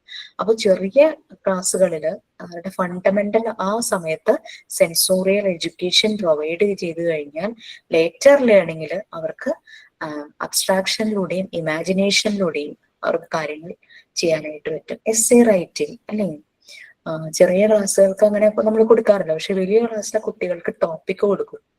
ഈ ഒരു 5 minutes 10 minutes പ്രിപ്പറേഷന് കൊടുക്കും. ചില ക്ലാസ്സുകളിലൊക്കെ അത്ര ഇൻസ്റ്റന്റ് ആണ് കൊടുക്കുന്നത്. അപ്പൊ അവര് ഇമാജിൻ ചെയ്യുന്നു. അതായത് ഇങ്ങനെ ചോദിക്കാം, നമ്മളുടെ വാട്ടർ സോഴ്സസ് എല്ലാം നിന്നു പോയാൽ, നമ്മുടെ ലോകത്തിലെ വാട്ടർ സോഴ്സസ് നിന്നു പോയാൽ നിങ്ങൾ എന്ത് ചെയ്യും? അവിടെ ഇപ്പൊ കുട്ടി ഇമാജിൻ ചെയ്യുക, വാട്ടർ സോഴ്സസ് ഇല്ലാതായാൽ എന്തൊക്കെ സംഭവിക്കും എന്നുള്ളത് ഇമാജിൻ ചെയ്ത് അത് എഴുതാനാണെങ്കിൽ അത് എഴുതി വെക്കുന്നു. സെൻസോറിയൽ എഡ്യൂക്കേഷൻ പ്രൈമറി ലെവലില് ആ ഒരു ഫൗണ്ടേഷൻ കൊടുക്കുന്ന ലെവലിൽ കൊടുക്കുമ്പോൾ ലേറ്റർ ലേണിംഗില് കുട്ടി ഇമാജിനേഷനിലൂടെയും അബ്സ്ട്രാക്ട് ലേണിംഗിലൂടെയും കാര്യങ്ങൾ മനസ്സിലാക്കും. അതാണ് ആ പോയിന്റ്. കോസ്മിക് ആക്സസ് എന്ന് പറഞ്ഞു കഴിഞ്ഞാൽ വൈഡ് ആയിട്ടുള്ള ആക്സസ്, വൈഡ് ആയിട്ട് കുട്ടിയെ പല കാര്യങ്ങളുമായിട്ട് കണക്ട് ചെയ്യുക എന്നുള്ളതാണ്. ഓക്കെ, ഈ ഒരു പ്രോസസ്, ഈ ഒരു development of imagination and creativity അതില് 5 സ്റ്റേജസിലൂടെ കുട്ടി കടന്നു പോവാണ്. ശരിക്കും 5 സ്റ്റേജ് ആയിട്ട് കണ്ടിട്ടുണ്ട്.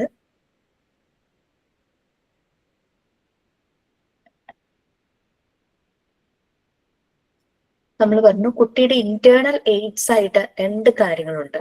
ഒന്ന് കുട്ടിയുടെ mind, that is absorbent mind, കാണുന്നതെല്ലാം അങ്ങനെ അബ്സോർബ് ചെയ്തെടുക്കും. പിന്നുള്ളത് സെൻസിറ്റീവ് പീരീഡ്, സറൗണ്ടിങ്സുമായിട്ട് കണക്റ്റഡ് ആണ്, സെൻസിറ്റീവ് ആണ്, സെൻസസ് യൂസ് ചെയ്യും. ഫസ്റ്റ് സ്റ്റേജിൽ കുട്ടി സറൗണ്ടിങ്സിൽ നിന്നെല്ലാം അബ്സോർബ് ചെയ്യുന്നു. ഇൻ ആൻഡ് അറൗണ്ട് എന്തൊക്കെ കാണുന്നു എല്ലാം അബ്സോർബ് ചെയ്യുന്നു. ആ ഒരു വേൾഡിന്റെ പാർട്ടായിട്ട് മാറുവാണ് അവൻ.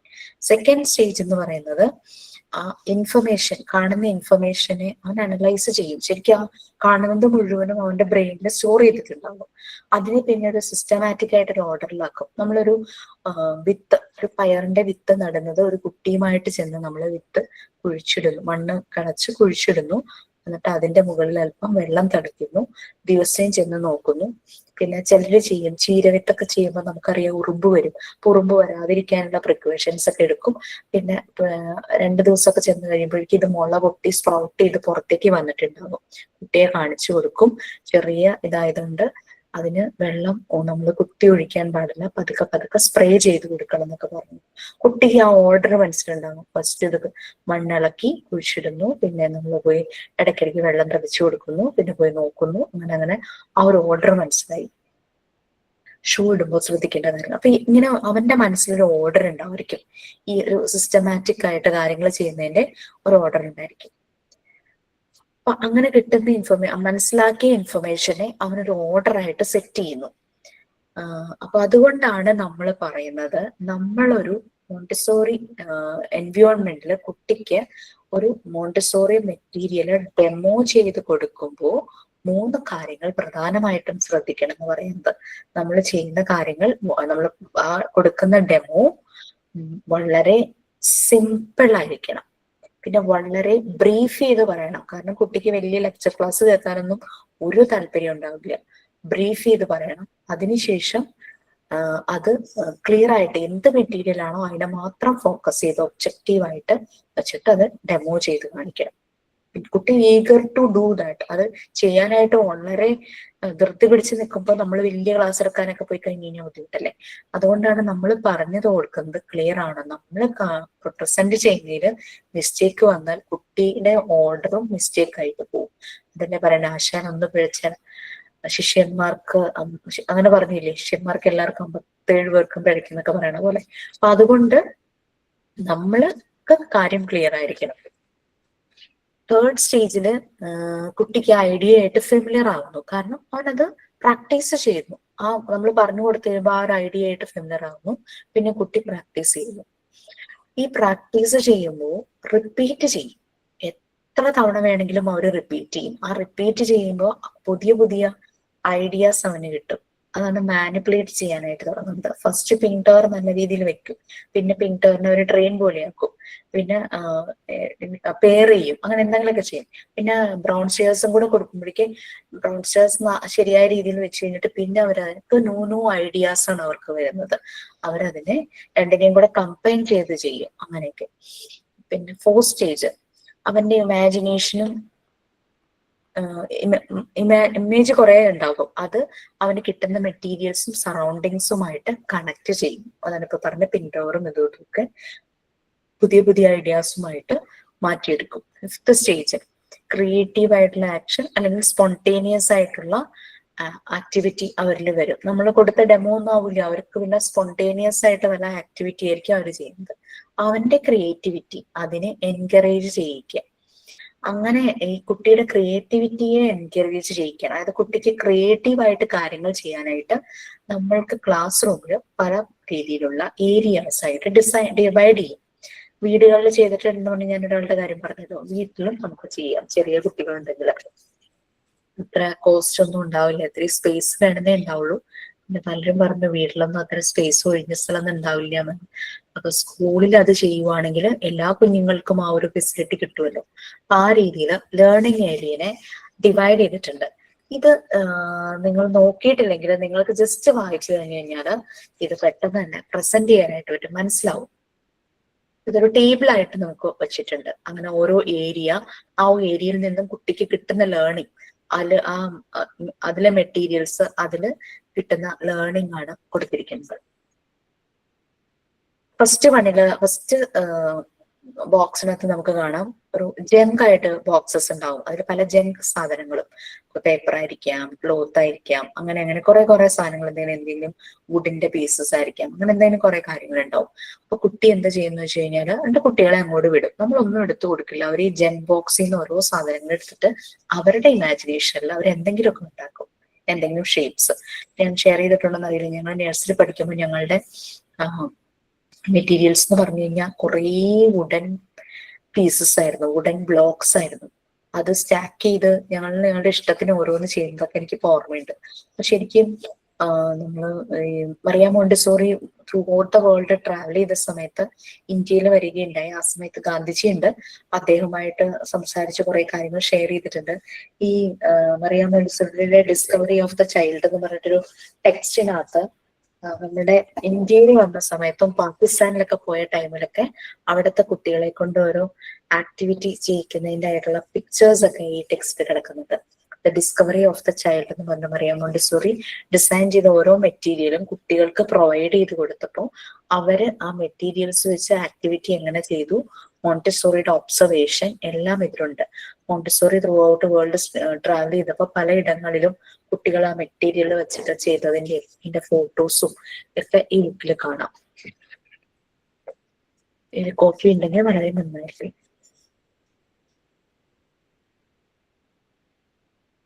പിന്നെ മെറ്റൽ കൊണ്ടുള്ള മെറ്റീരിയൽസ് ഉണ്ട്.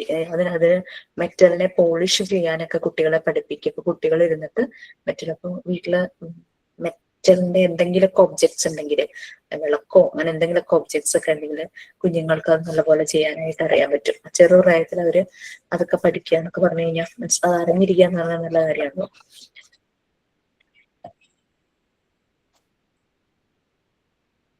പിന്നെ ജോമെട്രിക്കൽ ഷേപ്സ് അതൊക്കെ കുട്ടികൾക്ക് വെക്കുന്നത്.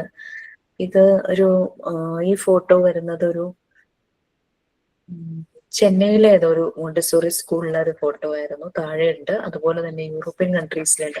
അങ്ങനെ എവിടെയൊക്കെ പറയാം മോണ്ടിസോറി ട്രാവൽ ചെയ്ത് ഈ മെത്തേഡ് സ്പ്രെഡ് ചെയ്തിട്ടുണ്ടോ അവിടേക്ക് ഇത് സ്റ്റാർട്ട് ചെയ്ത സ്കൂളുകളിൽ കുട്ടികൾ ചെയ്യുന്ന റിയൽ ഫോട്ടോസ് കേട്ടോ, അല്ലാണ്ട് വരച്ചതൊന്നുമല്ല, റിയൽ ഫോട്ടോസ് ഒക്കെ ഇതിൽ നിറയുന്നുണ്ട്. നമുക്ക് നോക്കി കഴിഞ്ഞ് കഴിഞ്ഞാൽ അത് അറിയാനായിട്ട് പറ്റും. ഓരോ ഏരിയയിലും അരിത്തമെറ്റിക് ആണെങ്കിലും ലാംഗ്വേജ് ആണെങ്കിലും അങ്ങനെ ഓരോരോ ഏരിയയില് ചെയ്തത്. ഹോളണ്ടിലെ ഒരു സ്കൂളില്, അതുപോലെ തന്നെ അങ്ങനെ ഓരോ സ്ഥലങ്ങളിലും മറിയ മോണ്ടിസോറി പോയി ചെയ്തതിന്റെ എല്ലാത്തിന്റെ പിക്ചേഴ്സ് കളക്ട് ചെയ്ത് എല്ലാം വെച്ചിട്ടുണ്ട്. നല്ലൊരു ബുക്കാണ്. ഇപ്പൊ തന്നെ വാങ്ങണമെന്നൊന്നുമില്ല, പതുക്കെ ഒരു ജോബൊക്കെ കിട്ടിയിട്ട് വാങ്ങിച്ചിട്ട് നല്ലപോലെ അത് വായിച്ചൊക്കെ നോക്കുവാണെങ്കിൽ കുറെ കാര്യങ്ങൾ മനസ്സിലാവും. The discovery of the child 300 rupees താഴെയായിരുന്നു. ഞാൻ ആമസോണിൽ നിന്ന് പർച്ചേസ് ചെയ്തതാ 2017. Okay, so okay.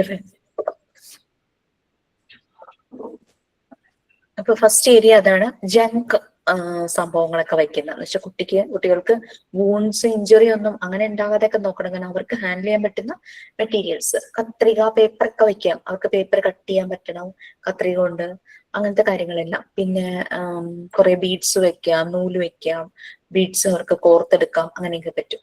Next technology area, അതിൽ കുറച്ചുകൂടെ സാധനങ്ങൾ, വുഡ്, ഇലാസ്റ്റിക് ബാൻഡ്സ് അങ്ങനെയുള്ളതൊക്കെ വെക്കും. അപ്പൊ ഇത് വെച്ചിട്ട് അവർ എന്തെങ്കിലും കൺസ്ട്രക്ട് ചെയ്യും, ക്രിയേറ്റീവ് ആയിട്ട് മോഡൽ അവർ ചെയ്യും. അവർക്കൊരു മോഡല് പ്ലാൻ ചെയ്യാം. Okay, next science area. Science area നമുക്ക് ചെടി നടുന്ന കാര്യങ്ങളൊക്കെ നമുക്ക് ചെയ്യിക്കാം. വാട്ടർ പ്ലേ ഏരിയ ഉണ്ടാവും, സാൻഡ് പിറ്റ് ഉണ്ടായിരിക്കും, ഗാർഡൻ ഉണ്ടാകും, അതിനെ പ്ലാന്റ്സിനെ വാട്ടറിങ് ചെയ്യാം, അങ്ങനത്തെ കാര്യങ്ങൾ ഉണ്ടാവും. പിന്നെ മാത്സ് ഏരിയ, അവിടെ ബോർഡ് ഗെയിംസ്, പ്രാക്ടിക്കലിന് വന്നവർക്കും ഓൺലൈനായിട്ട് കണ്ടവർക്കും അറിയാം, നമ്മൾ ബോർഡ് ഗെയിംസിലൂടെയാണ് അരിത്തമെറ്റിക് ഓപ്പറേഷൻസ് എല്ലാം പഠിപ്പിക്കുന്നത്. പിന്നെ പല രീതിയിലുള്ള ഷേപ്സ്, ജോമെട്രിക്കൽ ഷേപ്സും പാറ്റേൺസും ഒക്കെ ഉണ്ടല്ലോ. പിന്നെ ലാംഗ്വേജ് ഏരിയ, കുട്ടികളോട് ഒരു സ്റ്റോറി പറയാം, അവർക്കത് റീടെല് ചെയ്യാം. പിന്നെ അന്ന് ഇതിപ്പോ പഴയൊരു കണ്ടന്റ് ആണ്, അത് അവർ പറയുന്ന സ്റ്റോറി റെക്കോർഡ് ചെയ്ത് വെക്കാം, പിന്നീട് അവരെ കേൾപ്പിക്കാം. അങ്ങനെ പല പല സ്റ്റോറീസ് റെക്കോർഡ് ചെയ്ത് കേൾപ്പിക്കാം. നമ്മളിപ്പോ പെൻ ഡ്രൈവിൽ നമുക്കത് ചെയ്യാനായിട്ട് പറ്റും, അല്ലെങ്കിൽ ഏതെങ്കിലും അതർ ഡിജിറ്റൽ മീഡിയാസ് യൂസ് ചെയ്തിട്ട്. പിന്നെ art and craft area, finger painting, paper printing, പിന്നെ വെജിറ്റബിൾ യൂസ് ചെയ്തപ്പം എന്താ പറയുക, ലേഡീസ് ഫിംഗറും അതുപോലെ തന്നെ പൊട്ടറ്റോ ഒക്കെ വെച്ചിട്ട് നമ്മൾ വെജിറ്റബിൾ പ്രിന്റ് ഒക്കെ ചെയ്യില്ലേ, അതൊക്കെ ചെയ്യിക്കാം. കൊളാഷ് ചെയ്യിക്കാം, പേപ്പർ പീസസ് കട്ട് ചെയ്തിട്ട് സ്പേസ് ചെയ്ത് കൊളാഷ് ചെയ്യിക്കാം. അതുപോലെ ഏതെങ്കിലും രീതിയിലുള്ള ജങ്ക് ആർട്ടുകൾ, അതുപോലെ ജങ്ക് ആയിട്ടുള്ള മെറ്റീരിയൽസ് യൂസ് ചെയ്ത്, ഇതൊന്നും വലിയ കോസ്റ്റ് വരില്ലല്ലോ. പിന്നെ മ്യൂസിക് ഏരിയ, മ്യൂസിക് ഇൻസ്ട്രുമെന്റ്സ് ഉണ്ടായിരിക്കും. പിന്നെ സ്റ്റോറീസ്, ഇതിനകത്തൊരു സ്റ്റോറി ഒരു കോമൺ ആയിട്ട് യൂറോപ്യൻ കൺട്രീസിലൊക്കെ പറയുന്ന ഒരു കോമൺ സ്റ്റോറി ഉണ്ട്, പീറ്റ് ആൻഡ് ദ വൂൾഫ്. അങ്ങനെ നമ്മളിപ്പോ ടോട്ടോയ്സ് ആൻഡ് റാബിറ്റ് അങ്ങനെ പറയുന്ന പോലെ, പിന്നെ മങ്കി ആൻഡ് ക്രോക്കഡൈൽ എന്നൊക്കെ പറയുന്ന പോലെ ഒരു വളരെ ആയിട്ടുള്ള story, Pete and the wolf. അത് റീഡ് ചെയ്യാം. മ്യൂസിക്കൽ ഇൻസ്ട്രുമെന്റ്സ് വെച്ചിട്ട് റീഡ് ചെയ്യാം സ്റ്റോറീസ്. ഒരു ബാക്ക്ഗ്രൗണ്ട് മ്യൂസിക് പോലെയൊക്കെ ചെയ്തിട്ട് ആ രീതിയിൽ ചെയ്യിക്കാം. പിന്നെ ഡിഫറെന്റ് ഇൻസ്ട്രുമെന്റ്സ് ലൈക്ക് ഡ്രംസ് ഉണ്ടാകും. പിന്നെ ബോട്ടിലിൽ വാട്ടർ പല ലെവലിൽ നിറച്ചിട്ട് നമ്മൾ തട്ടുമ്പോൾ നമുക്ക് പല സൗണ്ട് വരില്ലേ, ആ രീതിയിൽ അതൊക്കെ കേൾപ്പിക്കാം, അവരെ കൊണ്ട് അത് ചെയ്യിപ്പിക്കാം. ഫിസിക്കൽ ആക്ടിവിറ്റീസ്, ചെറുതായിട്ട് എക്സസൈസും ഗെയിംസ്, പിന്നെ മൂവ്മെന്റ് ആക്ടിവിറ്റീസ്, മങ്കി ബാർ ഒക്കെ ഉണ്ടെങ്കിൽ അതിന്റെ മുകളിലൂടെ ഒക്കെ കയറി അങ്ങനെ ഇങ്ങനെയൊക്കെ കുറെ കാര്യങ്ങളൊക്കെ ചെയ്യിക്കും. പിന്നെ ഇമാജിനേറ്റീവ് പ്ലേ, റോൾ പ്ലേ, ഇതെല്ലാം പറയാം. മോണ്ടിസോറി ഭയങ്കരമായിട്ട് പറഞ്ഞിട്ടുണ്ട്, ഒരിക്കലും റോൾ പ്ലേ ഫാന്റസി ആകരുത്, റിയൽ ലൈഫുമായിട്ട് കണക്ട് ചെയ്യുന്ന കാര്യങ്ങളായിരിക്കണം റോൾ പ്ലേ. കുട്ടികൾ സറൗണ്ടിങ്സിൽ കാണുന്നത് mummy and papa, teacher and student, doctor and nurse, doctor and patient, അങ്ങനെയുള്ള രീതിയിൽ. അതൊന്നും ഫാന്റസി അല്ല, കുട്ടി കണക്റ്റഡ് ആകുന്ന വേൾഡ് തന്നെയാണല്ലോ കുട്ടിക്ക് ചുറ്റുമുള്ളത്. ഇപ്പൊ റിലേഷൻഷിപ്സ് മനസ്സിലാക്കാനായിട്ട് പറ്റും, അങ്ങനെയുള്ള കാര്യങ്ങൾ. അപ്പൊ ഫാന്റസിയിലേക്ക് കുട്ടികളെ കൊണ്ടുപോകരുത്.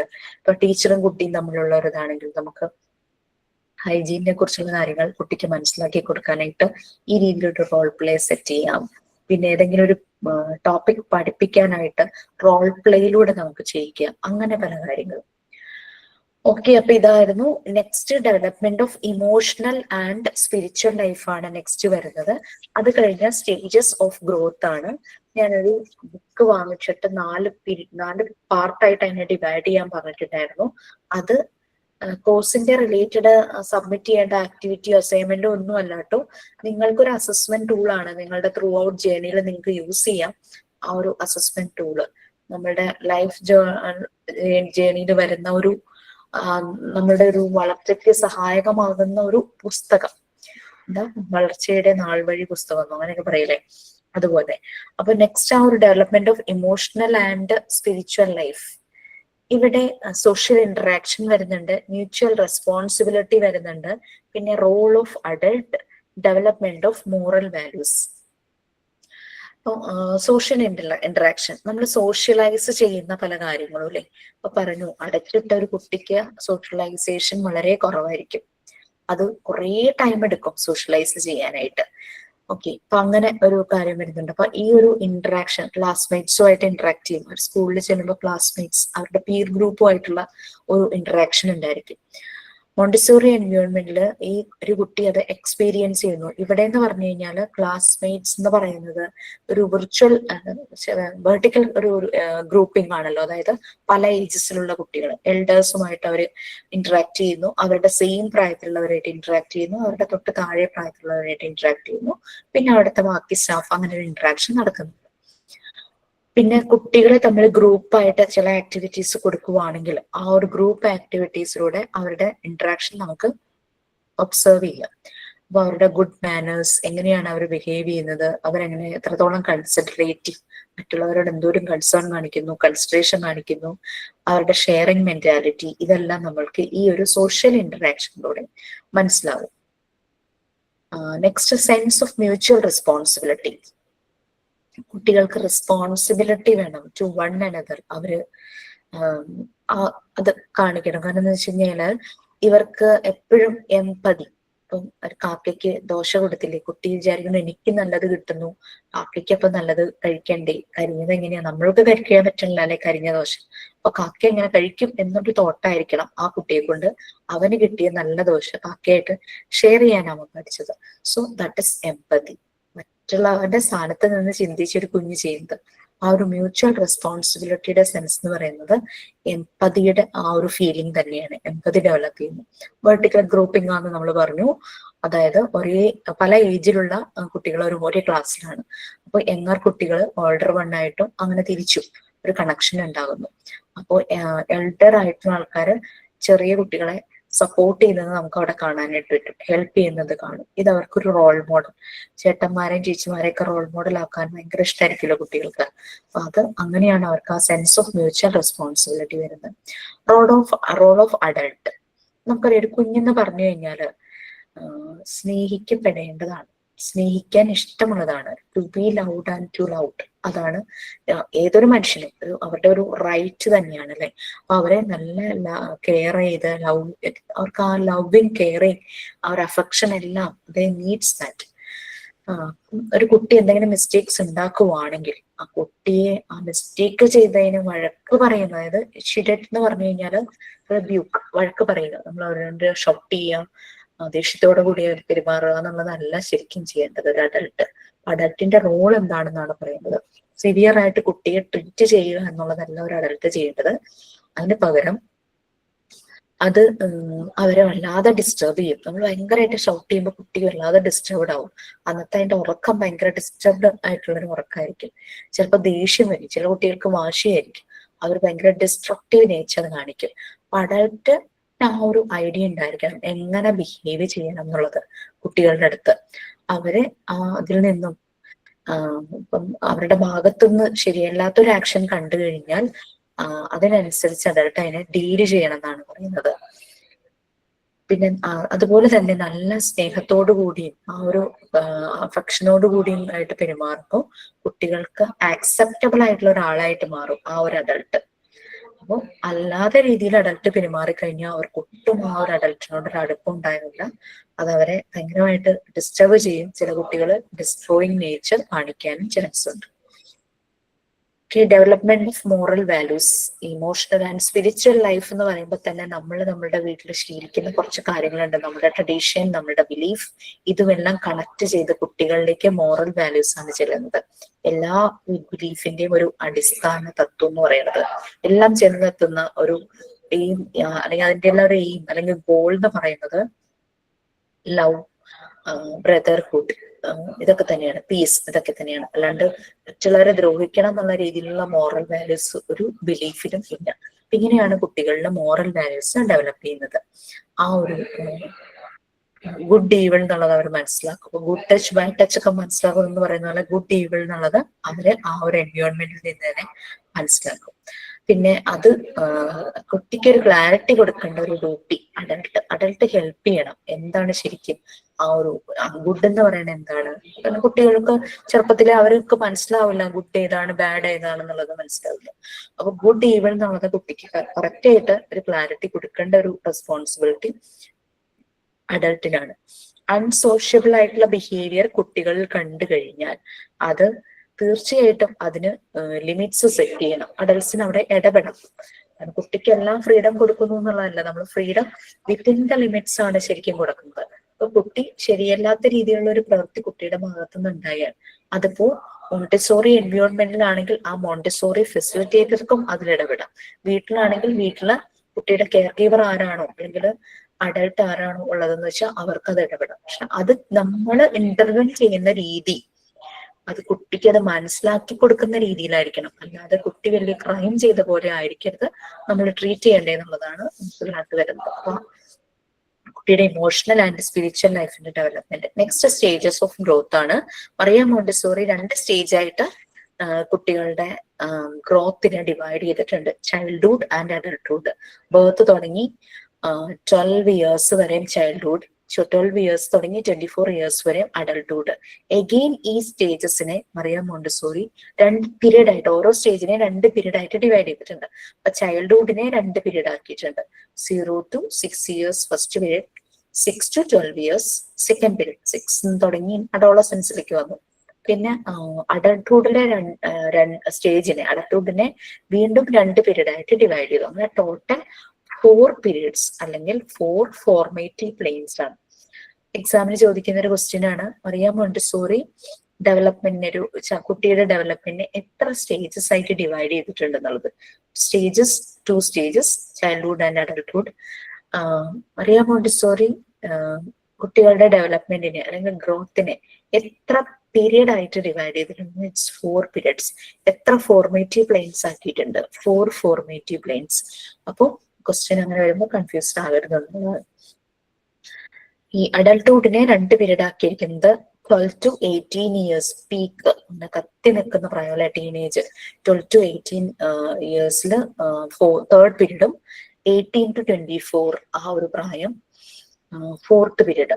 24 ഇയേഴ്സ് ഒക്കെ ആകുമ്പോൾ ഒരു മനുഷ്യന്റെ ബ്രെയിൻ പൂർണ്ണമായിട്ടും മെച്യൂർ ആകുന്ന ഒരു ടൈം. ബ്രെയിനിന്റെ മെയിൻ 2 പാർട്സ് ആണ് ഇമോഷണൽ സൈഡും ഇന്റലക്ച്വൽ സൈഡും. വികാരപരമായ കാര്യങ്ങളെ കൺട്രോൾ ചെയ്യുന്നതും ബുദ്ധിപരമായ കാര്യങ്ങളെ കൺട്രോൾ ചെയ്യുന്നത്. കോമൺ സെൻസ് ഇല്ലേന്ന് ചിലപ്പോൾ നമ്മളോട് ആൾക്കാർ ചോദിക്കില്ലേ? അതായത് നമ്മുടെ ബുദ്ധി അവിടെ ശരിയായി വർക്കൗട്ട് ആയില്ല. നമ്മൾ വികാരപരമായി പലപ്പോഴും കാര്യങ്ങളെ കാണുന്നു, നമ്മൾ എടുത്തടിച്ച പോലെ മറുപടി പറയുന്നു, നമ്മൾ ചിന്തിക്കുന്നില്ല. നമ്മൾ എന്തെങ്കിലും പറയണതിന് മുമ്പ് നമ്മൾ ചിന്തിച്ച് നമ്മൾ പറയാന്ന് വെച്ചാൽ that is our common sense. നമ്മൾ വിവേകപരമായിട്ട് ചിന്തിച്ച് മറുപടി പറയുന്നു. അതേസമയം ചിലർ പെട്ടെന്ന് ഇങ്ങനെ വികാരപരമായിട്ടൊക്കെ തന്നെ വരും. അപ്പൊ അതാണ്, ദാറ്റ്സ് എ ഡിഫറൻസ്. നമ്മളുടെ ബ്രെയിനിന്റെ ആ രണ്ട് കൺട്രോളാണത്, ഇമോഷണൽ സൈഡും ഇന്റലക്ച്വൽ സൈഡും. നമ്മളൊരു തീരുമാനം എടുക്കുമ്പോൾ അല്ലെങ്കിൽ നമ്മളൊരു പ്രവൃത്തി ചെയ്യുമ്പോൾ അത് വിവേകപരമായിട്ട് നമ്മൾ ചെയ്യാനായിട്ട് നോക്കണം, വികാരപരമായിട്ടല്ല. പക്ഷെ സംടൈംസ് ഇമോഷണലി നമുക്ക് കാര്യങ്ങൾ ചെയ്യേണ്ടതായിട്ട് വരും. അപ്പൊ ഇത് രണ്ടും കൂടെ ബാലൻസ് ചെയ്യാനായിട്ട് നമുക്ക് പറ്റണം. സന്തോഷം എന്നൊക്കെ പറയുമ്പോൾ അത് എക്സ്പ്രസീവ് ആകുന്നത് ഇറ്റ്സ് വെരി ഗുഡ്. പക്ഷെ ദേഷ്യം എന്ന് പറയുന്നത് ഭയങ്കരമായിട്ടൊരു പൊട്ടിത്തെറിയാവുന്നത്, ദാറ്റ് മീൻസ് അത് ഭയങ്കര വികാരപരമായി നമ്മളെടുത്ത് നമ്മൾ ആക്ട് ചെയ്യുന്നതായിരിക്കും. അപ്പോൾ 24 years ആകുമ്പോഴേക്കും ശരിക്കും പറഞ്ഞു കഴിഞ്ഞാൽ മെച്യൂർ ആയി ബ്രെയിൻ എന്നാണ്, പൂർണ്ണ വളർച്ച എത്തിക്കഴിഞ്ഞു. ആ സമയത്ത് ഡിസിഷൻ മേക്കിംഗ് ഒക്കെ പെർഫെക്റ്റ് ആവുന്ന പറയുന്നത്. നമ്മൾ പ്രോപ്പറായിട്ട് പഠിച്ചു ഇറങ്ങുമ്പോഴേക്കും 24 വയസ്സെന്ന് പറഞ്ഞു കഴിഞ്ഞാൽ ഒരു PG കഴിയേണ്ട പ്രായമാണ്. യെസ്, ഒരു 14-15 years ആകുമ്പോൾ 10th കഴിയുന്നു, 17-18 ആകാറുമ്പോഴേക്കും +2 കഴിയുന്നു. Then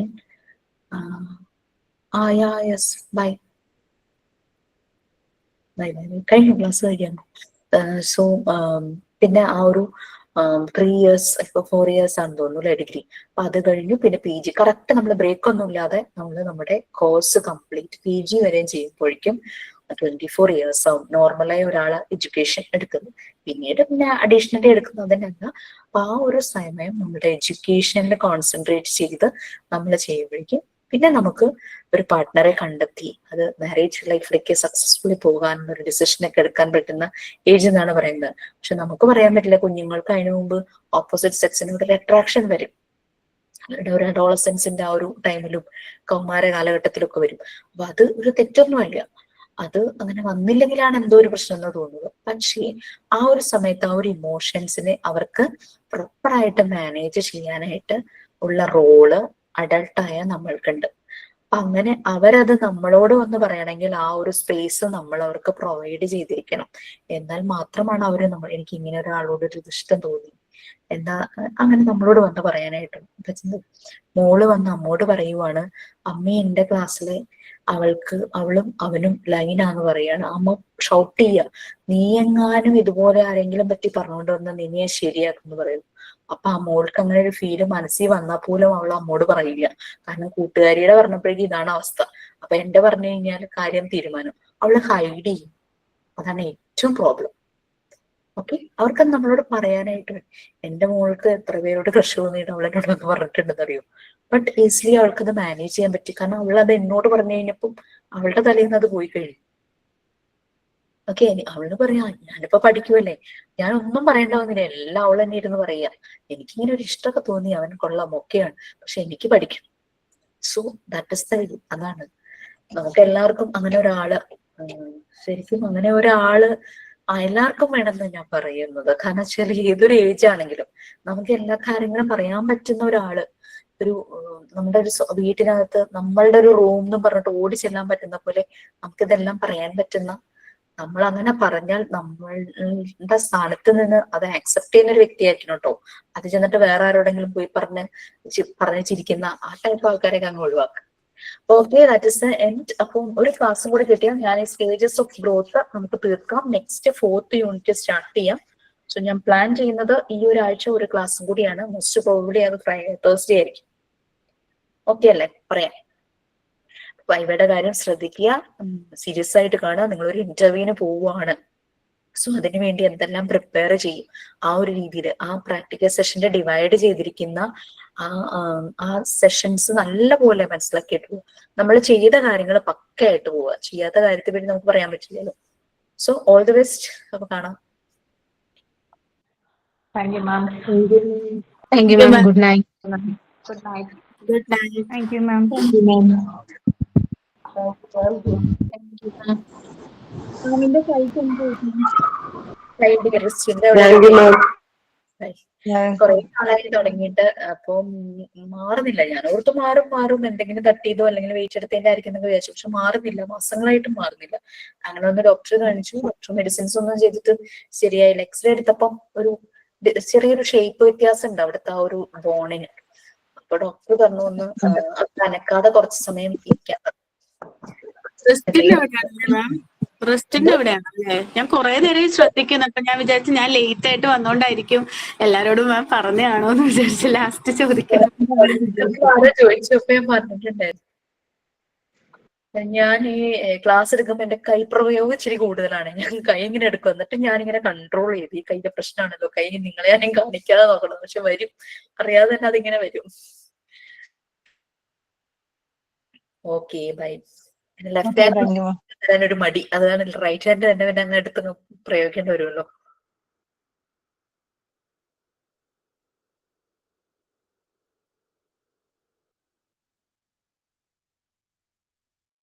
Okay, ma'am. Thank you. Good night.